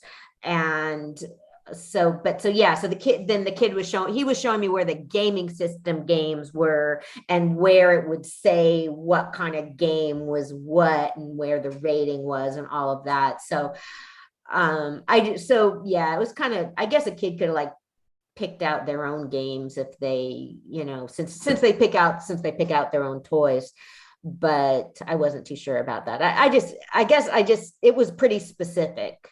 So yeah, but I was trying to like find like stuff that was something that was in a big package or something, because kids are going to like something that's big or something that things that make noise. I mean, I was just trying to go for whatever would be good, the best psychological thing. And so, yeah, it was nuts, because then they kept changing it. Like sometimes kids could pick out one toy and then they'd look outside and they're like, no, they can pick out two toys. But then like if a kid picked out one toy and my section was just moving on, I'd be like, oh, okay. But then there'd always be somebody else who's like, oh, you can go back and get another one. I'm just thinking like, fuck you. Way to make me look like the mean one. I mean, it was, you know, I mean, it was just rough. And then there's parents, there's people that are coming in trying to get toys to sell and stuff like that, but it's just rough. I mean, I just was not going to get into it with anybody. I just was like, this is not, people are here because they, you know, even if they're trying to sell this, it's because they still like need money for something. And right, you know, I mean, a lot of the parents going through there are just so stressed about their kids having a nice Christmas because there's so much societal pressure on them. So was trying to, I hate being in those situations where, because even though Mario's like really cool, I mean, he's my dear, he's my dear friend. He's just, I was like, okay, well, I'm supposed to be like following through on how he wants things because this is his event, but I don't want to be coming down on the hard. I don't want to be the hard ass for these people. I'm not being paid. I mean, it's Christmas. It's just, I don't want that. I don't want that energy. So, I mean, it worked out. It was fine mostly. I mean, but last year there were because of COVID, parents admitted their kids like ages, and so we picked out toys for them, and because the kids were supposed to pick out toys in 2 minutes. A lot of them, there were so many toys. Kids would come in, they just would be really overwhelmed, and so yeah, it was really something. I mean, it made me. I was practically hallucinating toys too. Awesome. Yeah, it was pretty fun. So you want to take a break? Yeah, let's do it. Okay, we'll be back shortly.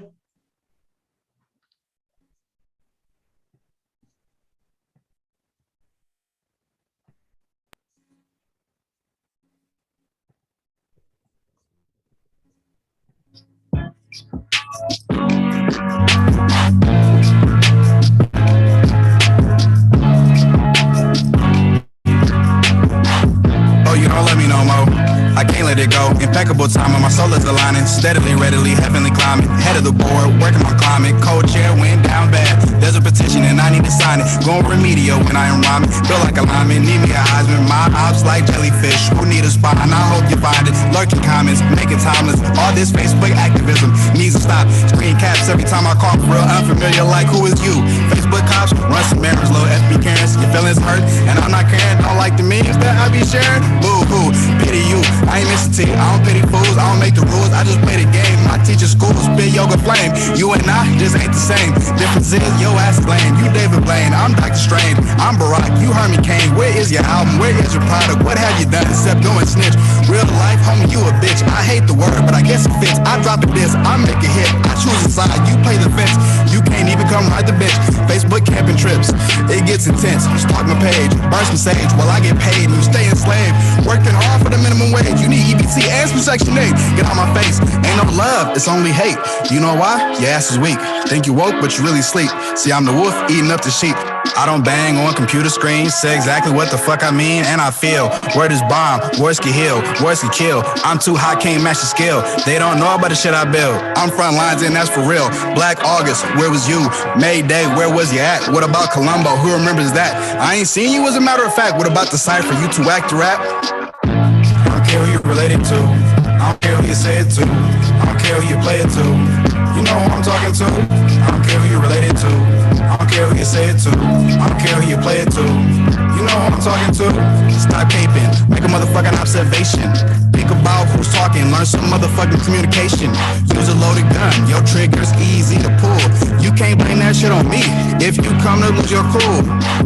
No more heroes. I'm sorry that I'm imperfect. The lies I say make it worth it. Conscious voice fulfilling purpose. The streets make people feel worthless, but you out here judging me. I ran the other suburban. Took my niece to Sunday service. Wrote messages for beloved so they know somebody care. Male real model for all them daddies who ain't there. And you only come around to critique the things that I share. Got in touch with my emotions and I'm mentally prepared for days like this. Going out to fight the bear. Stay strapped like a square. I guess that energy is rare. You ain't say shit on my Nas X video. Old as Arsenio. Fuck all y'all millennials. You think that you critical. Your energy is pitiful. Fake, woke, broke, dumb, and stereotypical. Do you even have thoughts of your own as an individual? Or the common sense that God clearly never gifted you?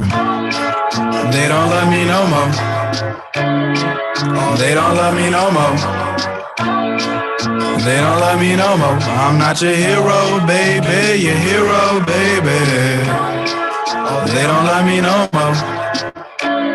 Said they don't love me no more. They don't love me no more. I'm not your hero, baby. Your hero, baby.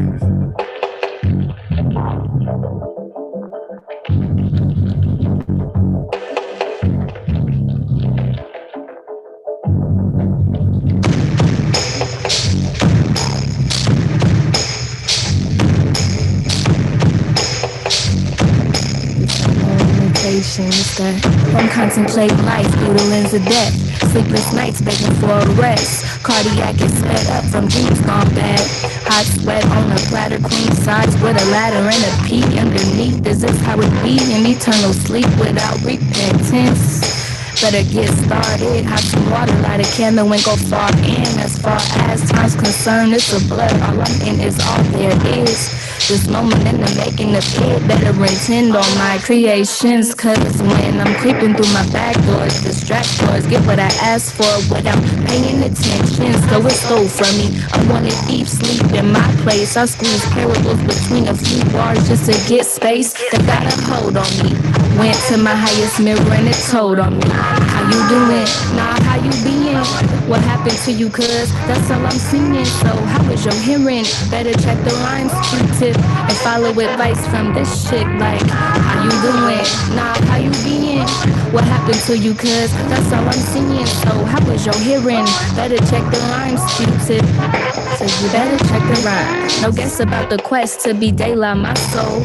Middle of the body, above woman, sacral. Some patterns sacred, so many stay old. Once you told yourself the truth about you, stay faithful. Fake feeling it be seeming so appealing when it's real at first. So nourishing until you die in the thirst. Backstroke, blind eyes, see skies, no signs up ahead. Clear water turn into quicksand. Traveling land with no roots to guide. Scaling rocky terrain with no new roots to buy. No money anyway, on the destined now lost. Being unintentional and powerful is the cost. Who you finna cross? God in the flesh being. Pictures painted when I meditated, I seen. Written word predicated on what I was peeping. The bigger in herself, spitting game when she was speaking like, how you doing? Nah, how you being? What happened to you, cuz? That's all I'm seeing. So how is your hearing? Better check the rhymes, Q-tip, and follow advice from this chick. Like, how you doing? Nah, how you being? What happened to you, cuz? That's all I'm seeing. So how is your hearing? Better check the rhymes, Q-tip. I said you better check the rhymes.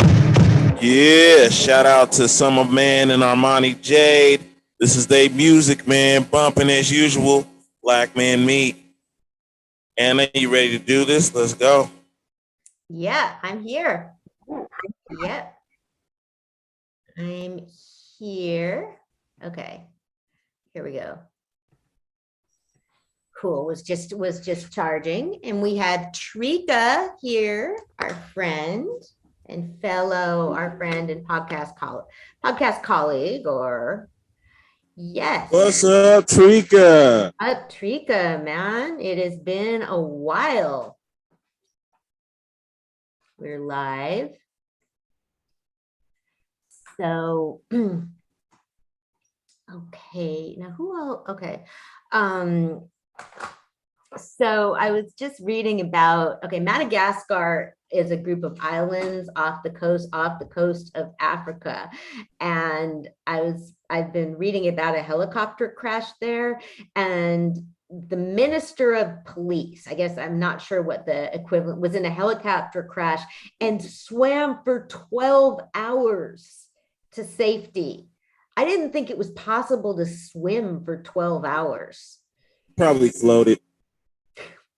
Floating Float for like 12 hours. I mean, floating is still swimming. I mean, you're still in the water. No, it's not. Dude, it is not the same. Well, I know it's, if you're in the water swimming, you can still you can stop and float, but you're still swimming. I mean, so how are you swimming if you're floating? Because you're about to start swim. It's still a swim. I mean, if he swam for 12 hours in order to get someplace, so he may have stopped. He floated there. You're not gonna float to safety. You have to do some swimming. Technically, you kind of almost can. You can let the kind of the current just kind of move you. The current might be taking you anywhere though. Exactly. The current could be going in the complete wrong. I just cannot believe that person swam for 12 hours. I believe they floated. He was in the water swimming and floating for 12 hours. Okay. What do you think it's not? Do you think it's not like a feat? Well, I think it's like if he did, it's like he would kind of have to float a little bit because like how would you dead man's float? You can say that. I mean, but how would you know where to go if you're like in the dead middle of water? How would you know which way to go? Trika says she's muted. I didn't mute her. Kenna, let me see if I can mute her. I don't know why. She's showing it's muted, but yeah, but I can't. I can ask her to mute her. You're the host. Yeah, so. That. Okay, Roselle. So he's just okay. So this guy is just any plain old. Okay, so he's just a plain old like recreational swimmer. No big deal being in the water for 12 hours. And what body of water was he in? The okay, wait, what's that? The Indian Ocean. No, wait a minute. What? Okay, wait. What's yeah, the Indian Ocean, I think. So okay. Is that like in the Middle East? Where's that at exactly? It's the east. It's the east coast of Africa. That's where Madagascar is. Okay. Oh man, this is so embarrassing. Blame my shitty education. Okay, I think it's the Indian Ocean. Well, I'm just curious. I know. But see, our water is a little colder. Remember that whole little situation where they were trying to have someone swim from San Francisco to Alcatraz? Remember that? Well, that's a long time ago. I don't know if anybody ever did it. People have done that plenty. Yeah. But you know how hard it was for people to do it? It took a lot of people because I remember the first one to do it. It was so cold. I mean, they had everything. You gotta people have done that. Yeah, it's the Indian Ocean that's between Africa and Asia. And to think 12 hours, think how long. I know. So yeah, of course you're not going to be like, stroke the whole time. You're going to stop and like, float. But I don't know. I mean, I think floating is still swimming. You're still in the water and needing to stay alive. Hey, Trika, try going back out. Yeah. And then let me invite you back in and let's see if it works.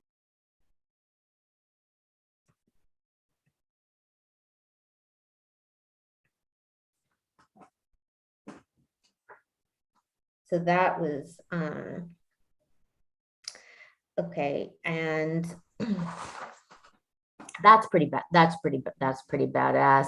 He was even being recorded. There was recordings of it. He was like laying on this on a like beach chair afterward. I mean, that seems kind of weird. Well, of course it's weird. He was for 12 hours, and he was able to keep a beach chair with him. Well, what do you expect him to be doing? I mean, jumping jacks? Yeah, but how did he swam for 12 hours, but he was able to? He must have. You see what I'm saying though? No. 12 hours of swimming. He done swam and been in the ocean for 12 hours. Yeah. But yet again, he's lounging on the beach with a beach chair. Well, no, did he carry the beach? He did he carry the beach chair with him? Well, he must have been picked up by a boat.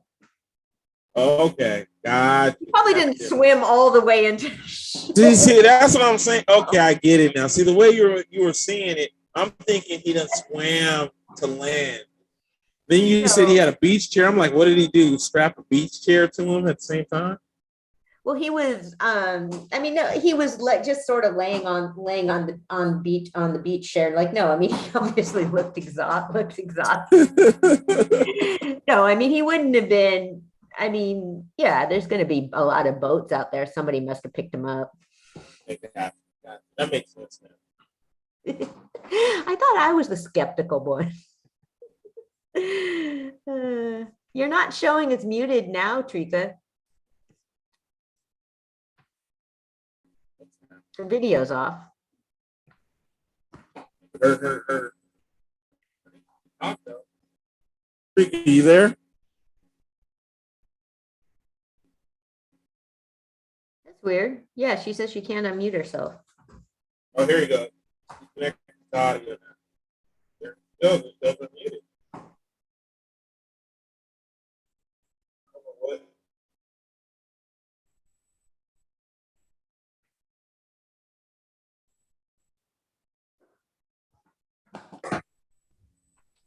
You want to mute it again? That's weird.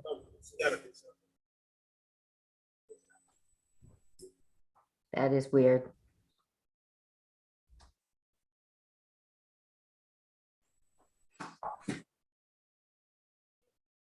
Host. No, no one has you muted. You're not muted. You can't. I can't mute you. You're the host. You can, but. Well, I mean. Yeah, but you can. She's showing is muted, but. Yeah, but there's no way. I haven't muted her. Yeah, so that is give me an option to unmute her. I didn't mute her. I think you're saying she's getting a message that the host muted her.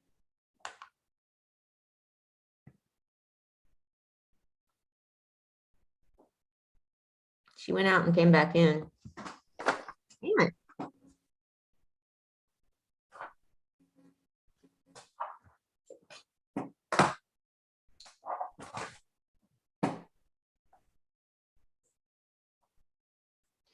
Yeah. Okay, this is fucking cool. There's a statue of Robert E. Lee that's being melted down and made. Hey, check this out. Let's try one thing real quick. I'm gonna make you the host. Okay. Let's see if there's some way you can get her. Okay. I'm gonna make you the host.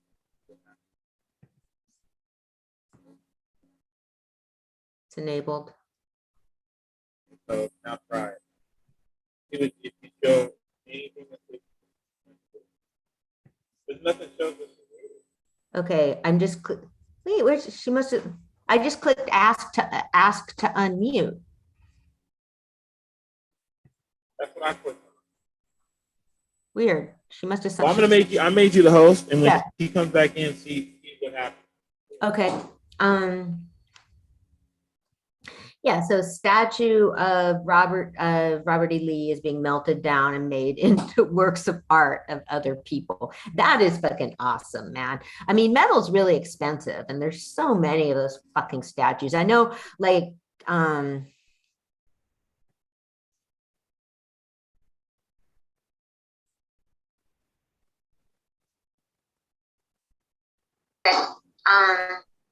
okay, we can hear you. Can you guys hear me now? Yeah, we can hear you now. Okay. Melted down and made into works of art of other people. That is fucking awesome. Did you have the Trika, do you have the show on? There's so many. Yeah, Trika, you have your YouTube on. I just turned it off right now, but yeah, it kept saying that I was being blocked by the host. I wasn't going crazy. Weird. Yeah. Yeah, sometimes. But howdy, y'all. Sorry to interrupt. Go ahead. I'm listening to you, Anna. Oh, okay. Well, hey, it's good to see you, man. It's been a while. Yeah. How you doing? Wow.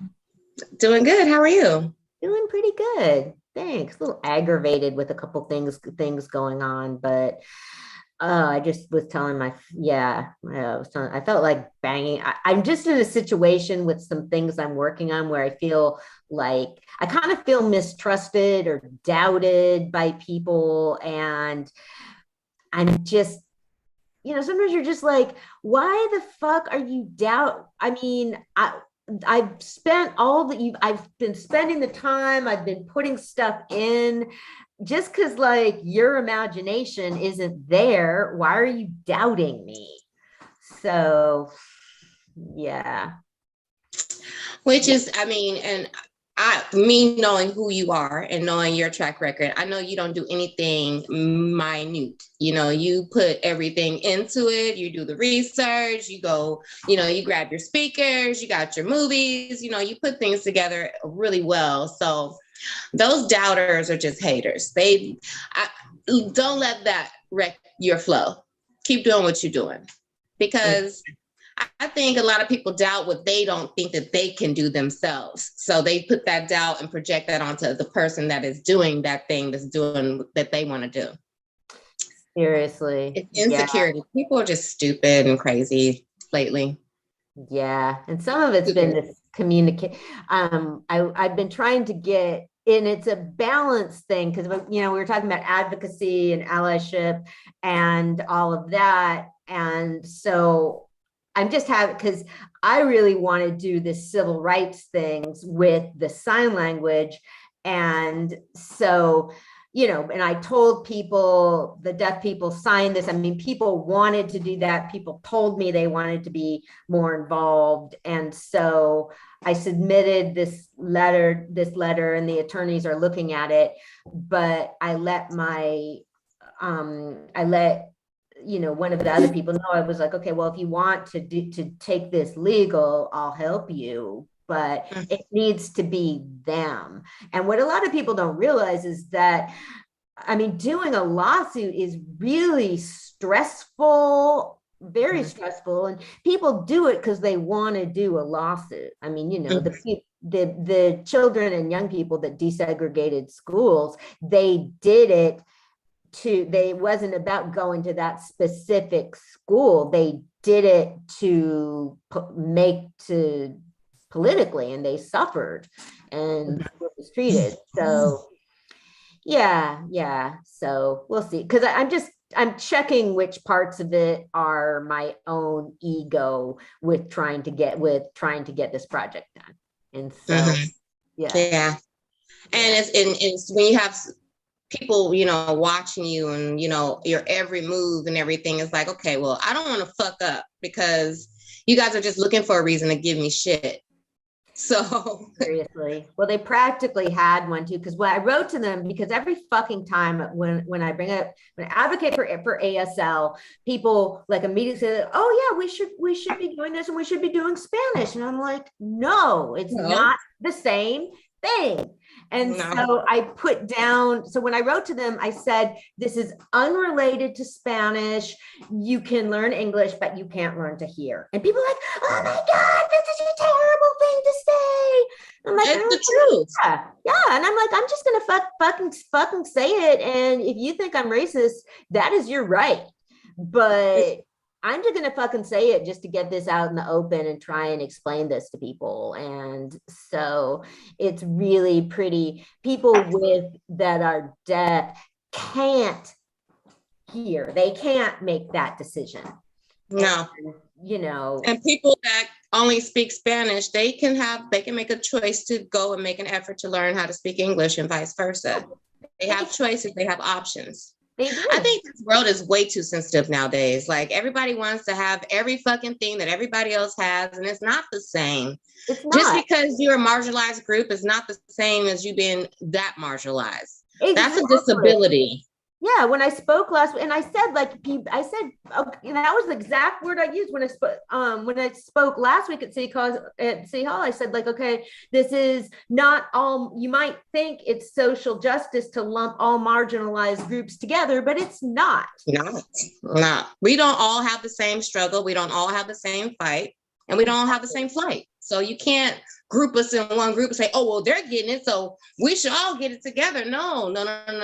That's how all those movements get shut down so quickly, because you try to group so many different facets into one idea, and that's where they start picking it all apart.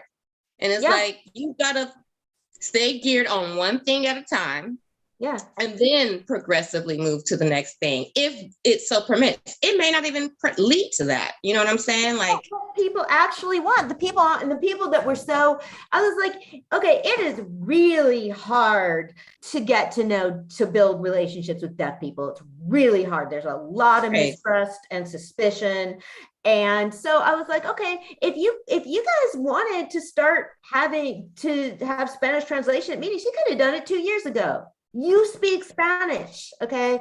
So yeah, it's just people wanting to pile on, and yeah, so I was like, I don't give piggybacks, okay? This is like, you know, I am all for reaching out to communities, and yeah, reach out. Don't get in my way. And you know what that reminds me too of is when all the Black Lives Matters movement started, and how you had all these other groups like, well, we're marginalized too. What about our lives? Like, come on, shut the fuck up, dude. Exactly. You know, this is not the same thing. Exactly. Yeah. This is two different things. Yeah, we understand you get discriminated against too, and you have a hard time, but this is a whole different lane. Stay in yours. You know, it's not about you. Everybody feels like everything has to be about everybody. Exactly. No, it's not.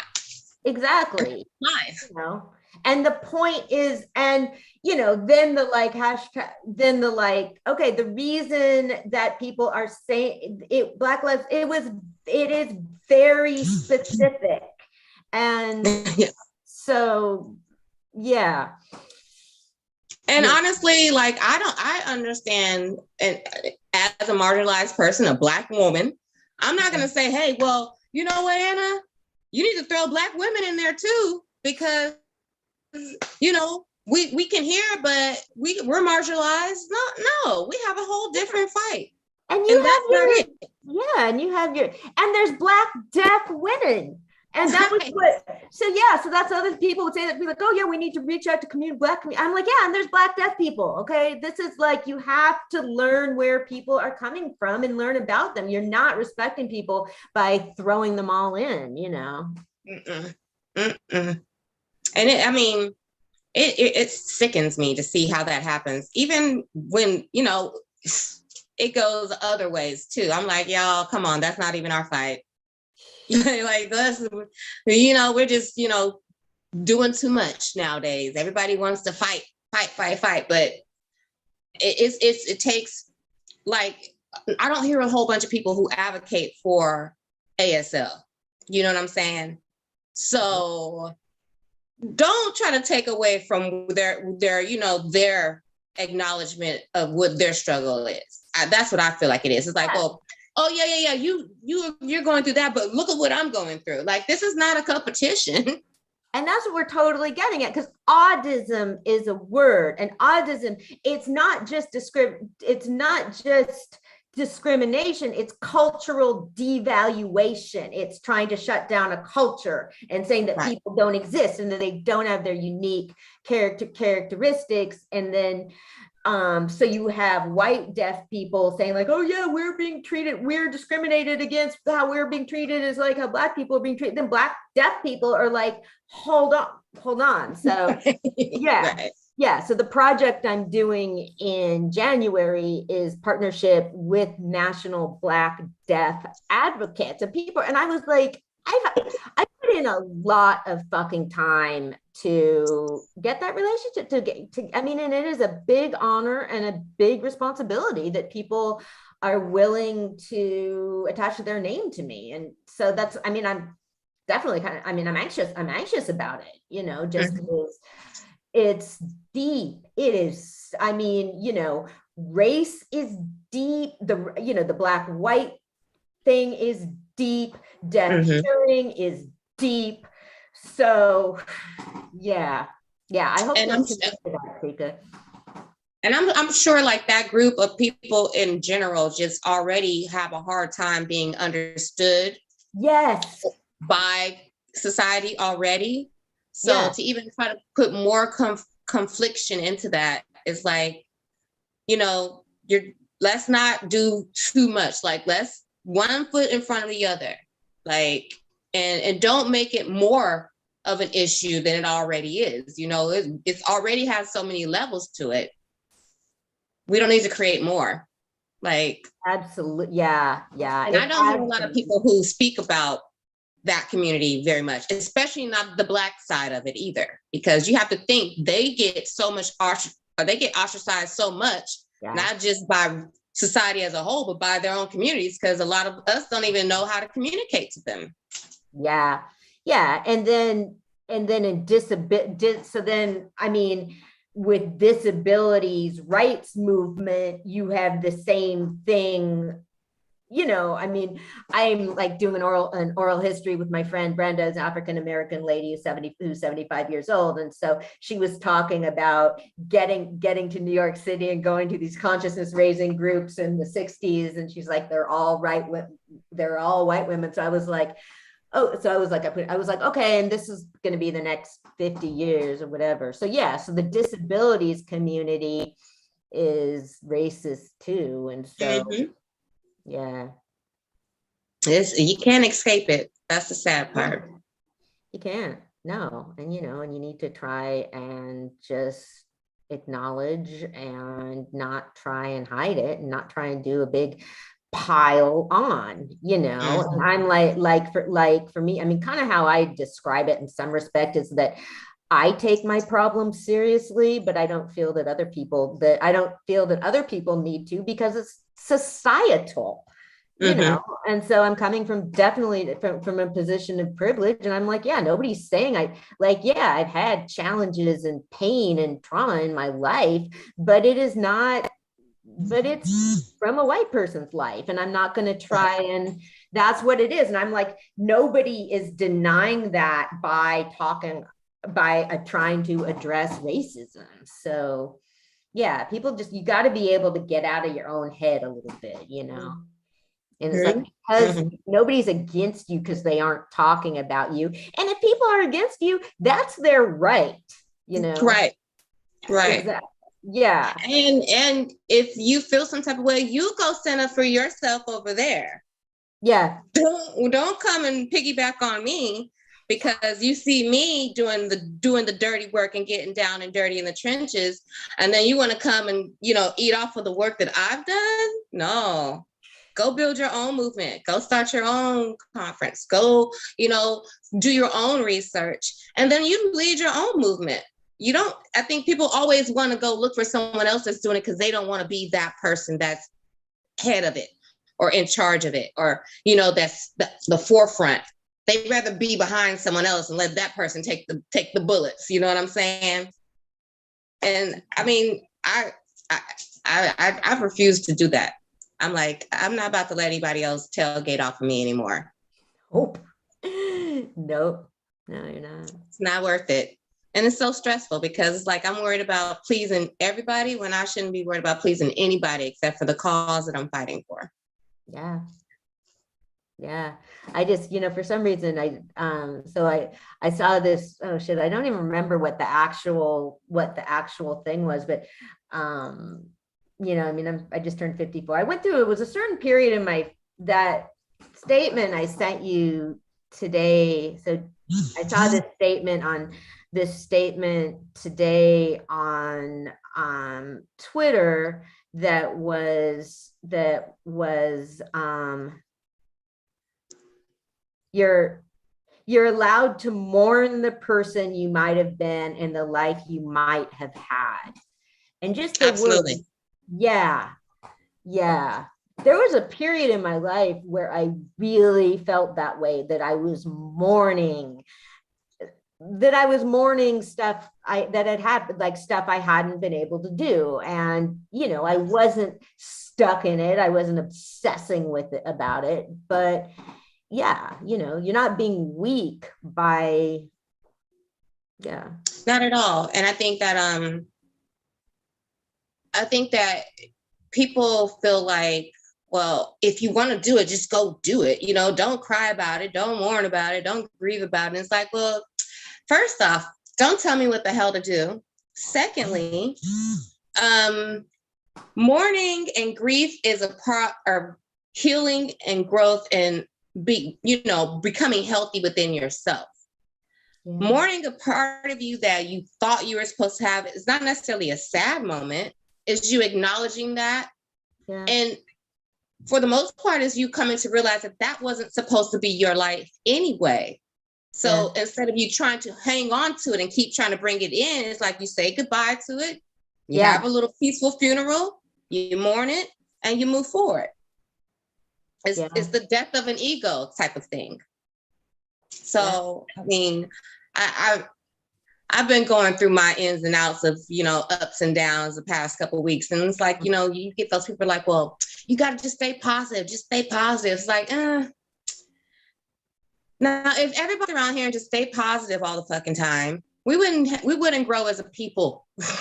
Nobody would move. Nobody would go out and invent things and create new ideas. And, Yeah, because all your energy would be maintaining that facade. Right. And that's fake. There is nothing that is 100% positive all the time. Yeah. And for the most part, you need to have those parts or those times in your life or in your situation, whether it be your job or relationships or friendships, where you have to have something that kind of, I won't say test it, but kind of like, okay, are we standing still in this one place? We need something that makes us keep moving. Let's make something that jumpstarts us. And every time that I've fallen into a place where I felt really low or depressed or sad or grieving, it has propelled me to know a higher limit or a higher level than I was before that darkness started. Because it creates some kind of like fire in you, like, okay, I can't stay here, but I can't go back there. So the only way to go is go forward. Yeah. So I think people think of, well, bad things happen and they just see the bad thing. But I started to look at the bad things like, okay, yeah, it was horrible that shit happened. But what did I learn from it? And what I learned not to ever do again? And what else can I do so that I don't get back there? And you allow yourself to feel it, You have to feel, you have to go through it. Feel it and experience it. Mm-hmm. A lot of people like to avoid going through the emotions and thinking, well, if I just ignore it or I keep myself busy or I just jump over it, it'll go away. And it's like, no, the only way to move through anything, any energy is to go through it. Yeah. You have to feel it. A lot of people don't want to feel it. I didn't want to feel it for a long time either. That's why I would just drink myself to death. That numbness makes you not think. But I know now that's not a healthy way to go. There's no way out of that cycle. It just keeps going. Yeah. But I think it is okay to mourn who you thought you were supposed to be. Oh, yeah. Mourn it, cry it out, let it, release it. You have to release it. And then from there, you got to pick yourself up and do the next best move. Yeah. Yeah. It was definitely, it was a stage of middle age where I felt like I was mourning my youth. I was mourning youth and stuff that was not going to happen, stuff that didn't happen. And then it wasn't going to, because I wasn't young anymore. And so, yeah, I just felt, I wasn't despondent. I wasn't obsessed. I wasn't that way all the time, but it was just this feeling like, yeah, I'm mourning. And and that's okay. That's part of being human. Yeah, it's definitely part of being human. And I've been probably going through the same thing myself. And it's like, well, you can't, a lot of people stay so attached to their past and what they coulda, shoulda, woulda done instead of looking forward. You can't see no new shit and you keep looking behind you at the old shit. Like, yeah, and like be who, be who you are. And yeah, like somebody like, somebody was saying like, oh no, I don't like it when I don't like it when people call me ma'am. I feel old. I was like, I'm the fucking age. I'm proud to, like, no, man, I'm proud I made it to the age I am, and I'm blessed. I'm blessed, and I'm not going to pretend to be anywhere else, and people are like, I don't want to be called a grandma because that means I'm too old. I'm like, hey, you're blessed to be old. Or people, it's that ego. Yeah. Ego. Yeah. Like, live in your skin. Live in where you are. And yes, be happy with where you are right now. Yeah. Instead of, oh, well, if this would have happened and this would have happened, you don't know that. Yeah. I always feel like what was supposed to happen is what happened. Exactly. Yeah. Yeah. And if you can't stay hung up over what you thought should have happened, or what everyone said you were going to be, or what you thought you were going to be, what happened is what was supposed to happen. It is, like, there's stuff that there's definitely stuff in my life that I look back on and I was like, that was a disappointment. I would have liked that. I would have liked to have done that. But that's how my life is. I mean, that's how it was. And I just accept it and just stay blessed with what I have. I mean, when I feel blessed in the moment, then I regret past. And that's the perfect mentality right there, Anna. Like, that's the mindset that I wish a lot more people would pick up, because you might not turned out to be that wife with 3 kids with a white picket fence around a big old house that you thought, but you're still alive today. Yeah. I really wanted kids. I really thought I'd have kids, and I didn't. And so I was like, okay, well, that was not my path, it just wasn't. Yeah. And that's another big thing that I had to come to a conclusion to with. And I wasn't never really like, oh, I need to have kids, but I was like, I think I would be a good mom. But as times progress, I have to realize too, like, maybe that wasn't in the cards for me. You know what I'm saying? Like, or else it would have happened, and it's not to say that it's not too soon that it wouldn't happen anytime in the future, but I'm not going to hang myself up on the fact that my friends have kids and my friends have, marriages and all this other stuff that I thought I would have, because I'm very grateful for what I do have. Yeah. Yeah. And I think a lot of people overlook what they have, thinking about what they wanted or what they want. Live right now, live in the present. Yeah. I don't even talk about tomorrow too much when I try to talk about yesterday, because yesterday is over. I can't take anything back from that shit. Like, if I fucked up, I fucked up. Sorry, my bad. But I don't even talk about tomorrow, the day after. Like, I've learned to write my planner in the morning, what I'm going to do for the day. And that's it. Just that one day. I'm not going to map out my whole week, because then I have this whole bullet point list in my head of all these things that I need to get done. And it's like, no, one day at a time. Live in the present. Be here. Yeah. A lot of people are not here. They like to be distracted and thinking about what you could have done in your past, or what you thought you should have been, or what you feel like someone may have taken from you. And you're going to be stuck in that energy. And you are, you're just like, okay, it's like, that wasn't my path. And when I look at it, it's like, okay, it's a small piece of of the universe. I mean, I'm sorry, I'm getting like way deep of the universe. We are specks of dust in the universe when you think the whole big picture. Yeah. Like, you guys get over your fucking self. Like, just enjoy life for what you have right now. And I mean, if in these times, with all the things that's going on right now, if you still have a roof over your head, you still have food in your house, you still have heat, you're good. You're doing very well. Yeah. So I wouldn't worry about all the extra shit that you don't have. And I think people are still trying to catch up and try to have all these things, and you don't even have that kind of income coming in anymore. So it's now, how do you break yourself out of that mind frame? Like, you feel like you need to have the best, the newest, the top of the notch, everything. But right now, that is not important in life.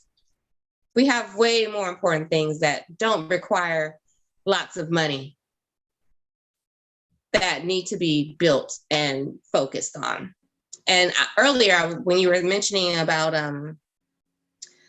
stuff that you want to do for the kids, when you say you're going to get the toys, and thinking about like the stress of Christmas and the holidays for people that don't have much, who didn't have much before COVID took away their job, and think about what it is now. Yeah. And the toll that actually is taken is not just on these parents, it's taking a toll on these kids too. And I think these kids are,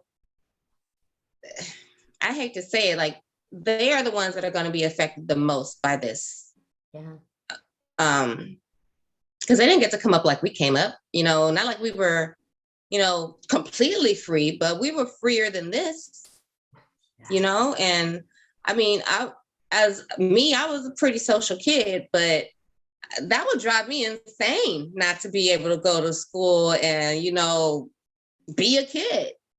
Like kids don't even know how to, the nonverbal social, for the very basics, the nonverbal social expressions that you share with another person when you're having a conversation or when you're playing with another person, they don't even get to establish those core basics because they're wearing a mask. Yeah. That and between that and being on their phone, I mean, I'm not anti technology at all, but man, I mean, you need to, the lack of, you got to get social skill, I mean, sometimes when you see like a whole group of kids, they're all on their phones together, all of them. Yeah. And that I'm like, I would not want to be in my group of friends. It's 5 or 6 of us and everybody's on their damn phone. Like, we're not hanging out. We're just, we could do this at our homes. Like, it's ridiculous. I see that all the time. Like, they're all just walking with their heads down. It's like, you're not even watching where you're walking. Like, literally and metaphorically. You're not even watching where you're walking into. And I think that's why so many kids are so vulnerable or, become victims so easily as of late, because they're not attentive to what's going on around them. Oh God. Yeah. That's I've seen a kid almost get hit almost every week. Yeah. Crossing the street on their phone. But yeah. I was trying to think of what I wanted to do. I think I'm going to try to go do some volunteering at the Salvation Army, because I mean, our homeless problem is out of control in San Diego, and it's only getting worse. Yeah. And that's another thing when you were talking about like the tents and stuff. I was like, that's a good idea. Like maybe I should do like a tent drive and just have people like drop off tents. Because I know if I was stuck out there, the first thing that I would try to hustle money up for is to get a tent. Yeah. Because that's some kind of shelter, but I mean, with these people out here so fucking wrapped up in their money, they just call the police to go kick all these people out of vacant lots that nobody's built a building in that lot and I don't know how long. These people have nowhere to go. Exactly. I mean, how just this idea like, oh, get rid of them. Come on, where are they supposed to go? Where are they gonna go? They don't want to. They don't want. You think you don't want them there? How much they don't want to be there? I mean, yeah. It was, and then it turned into, I don't know. Then it turned into it turned into an all skin folk ain't kinfolk thing, and a real, because one person was talking about. Actually, we were talking about this. Somebody that's Mexican American was talking about pulling herself up by her bootstraps, and then our friend Hakeem was like, well, was like, you're not a black, and again, it's because I've heard her say to him like, oh, well, I've experienced racism too. It's like, yeah, you're not black, okay? Yeah, I mean, like completely different. Exactly, and so, that got, I was like, oh man, this is not. You have way more patience than me, Anna, because sometimes I listen to your stories of those meetings and I'm just like, girl, they would have probably locked my ass up because I would have been cussing my ass off. Like, you stupid asses, listen to what the hell you're saying. But that's why we got you, Anna. That's why we got you. Yeah, that's why. Well, like that was the, I mean, I was trying. That's why, I mean, I've been trying to do the ASL thing so that the people that are deaf don't need to try and do this every week. But like, that's why, I mean, I feel like for white people, I do feel like we need to try, for me, and just try to be calm and contribute and not yeah, and just be patient. And yeah, I do feel like we should be more patient with people and try. Yeah. So that's why. That is I why. think a lot of people lack compassion. And it's not even that they lack compassion just for others. They lack compassion for themselves. So they don't even know how to give it to others. So a lot of things that people say or, do is them projecting themselves and what they really feel and how they really, think onto other people. Yeah. Instead of them dealing with themselves, like, dude, you need to go inside and deal with your own issues. Don't take it out on other people or, cause ruckus where there is no ruckus needed. Yeah. Just to get attention for you. Definitely. Wow. Do you have holiday plans yet? No, I actually am going to stay in San Diego. I was going to go to SAC, but with the new job, I don't really have the time. And so my next door neighbor, he went back home to the East Coast. So I'm cat sitting for a week. Oh, interesting. You like very cats? Interesting, because I'm not a cat person. You're not? But maybe you will be after a week. Huh? Maybe you will be after a week. I think so. Like Lola's kind of growing on me, and I'm a Leo, so I'm a cat naturally too. So I don't know. Yeah. We'll probably just be chilling around doing nothing, cat stuff. Yeah. Yeah. Yeah. No, nothing really. What about you? What you got going? I'm gonna go over to my friend Mario's. I've been spending holidays with them. So yeah, I'll do that probably. I was there on like Thanksgiving and birthdays. They're the ones that do the toy drives and a lot of community stuff. So yeah. Nice. Yeah. Friends are family. Definitely. So yeah, what about you, Roselle? You see your parents? Yeah, probably go to my parents, and then on Friday evening, I'm probably gonna go with my friends that I work with. Yeah. Stop by there real quick. So. Yeah. Wow. Yeah. Well, Trika, yeah, I'm glad you messaged me today because I've been like, wait, I gotta get Trika on. It's been a while. Hold on real quick, y'all. Roselle, do you have any gigs this weekend? No. I thought of a good show for you to watch an episode of. What is this? What's the show? Mad Men. Will you watch Mad Men? All right. What's Mad Men? It's about an advertising agency in the 60s, and it has really great costumes. But no, I mean, it's not a girl show, and I'm not like trying to I've been trying to make a deal with Roselle to like watch something that was like sort of more from my lane. I was talking about Downton Abbey, but I was like, nah, I'm not gonna do but Mad Men. Don't forget, you gotta watch Twilight Zone.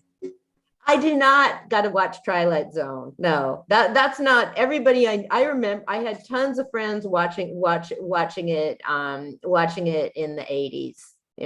No, I'll go back and watch some more Def Comedy Jam or something. You're trying to get off easy.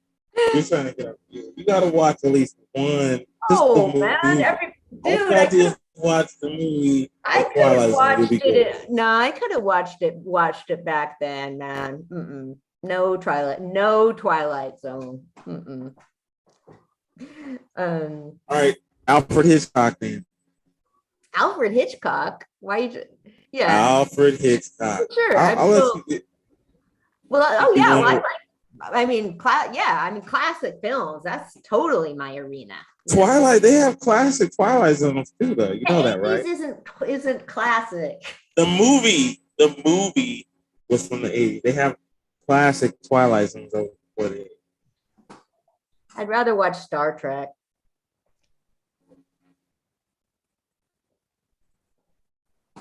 Woo. Yeah. Well, you watch Mad Men or something. All right, I'll check it out. Okay. So, Trika, you gonna come back on?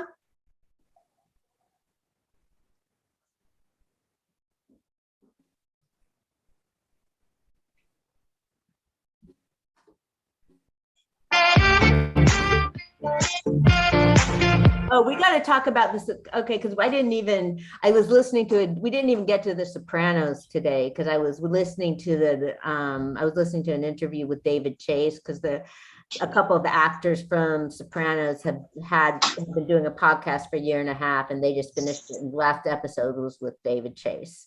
He confirmed that Ralphie did kill Pio Mai. Okay. Yeah. We got a confirmation. Yes.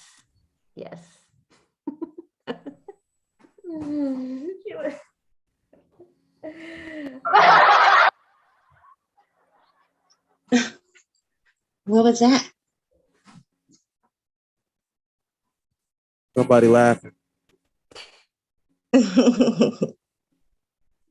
love it. You guys are so great. He's coming up with the stuff. He got a new soundboard, huh? I guess so. Yeah. Just playing around with buttons. Yeah. That was a creepy laugh. Next week, or are you taking that week off? Are you doing a show after Christmas show? Yeah. I think I'm gonna just hold on out until 2022. Okay, so everybody stay tuned for Know Better, Do Better in 2022. Yes.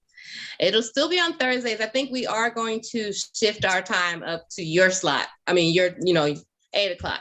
Because I can't do my show so late on Thursdays. I work so early on Fridays. Like, oh my God. Yeah. It was so rough. The last week doing the show, because it's the first week I started working, and I was just like, you guys have been up since 5:30. Oh, wow. It's 11:30 and they were still wanting to keep talking. I'm like, normally, because I didn't have a job, I'd be on here all night with you guys. So like, it was bedtime. So I'm like, I need to start doing it a little bit earlier. 8 to 10 is, that's when. Yeah, that's perfect.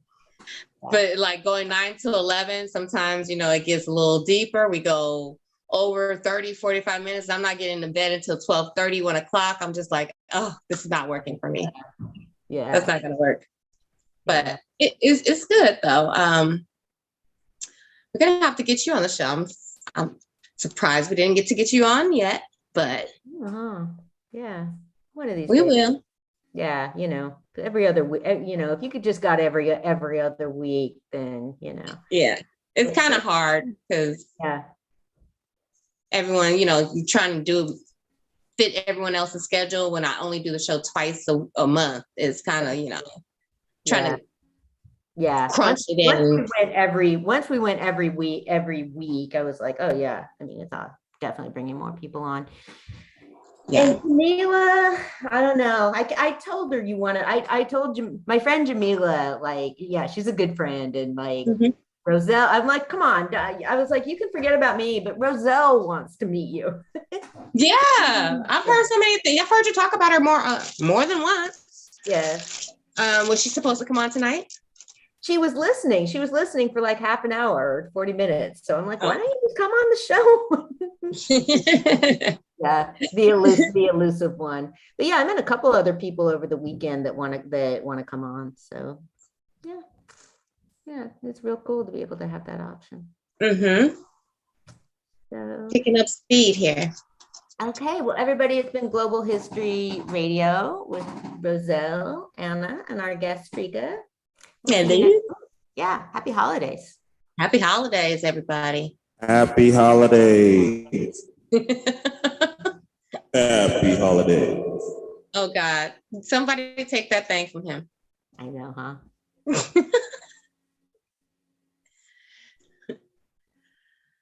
All right, well, y'all have a good night. We saying goodbye.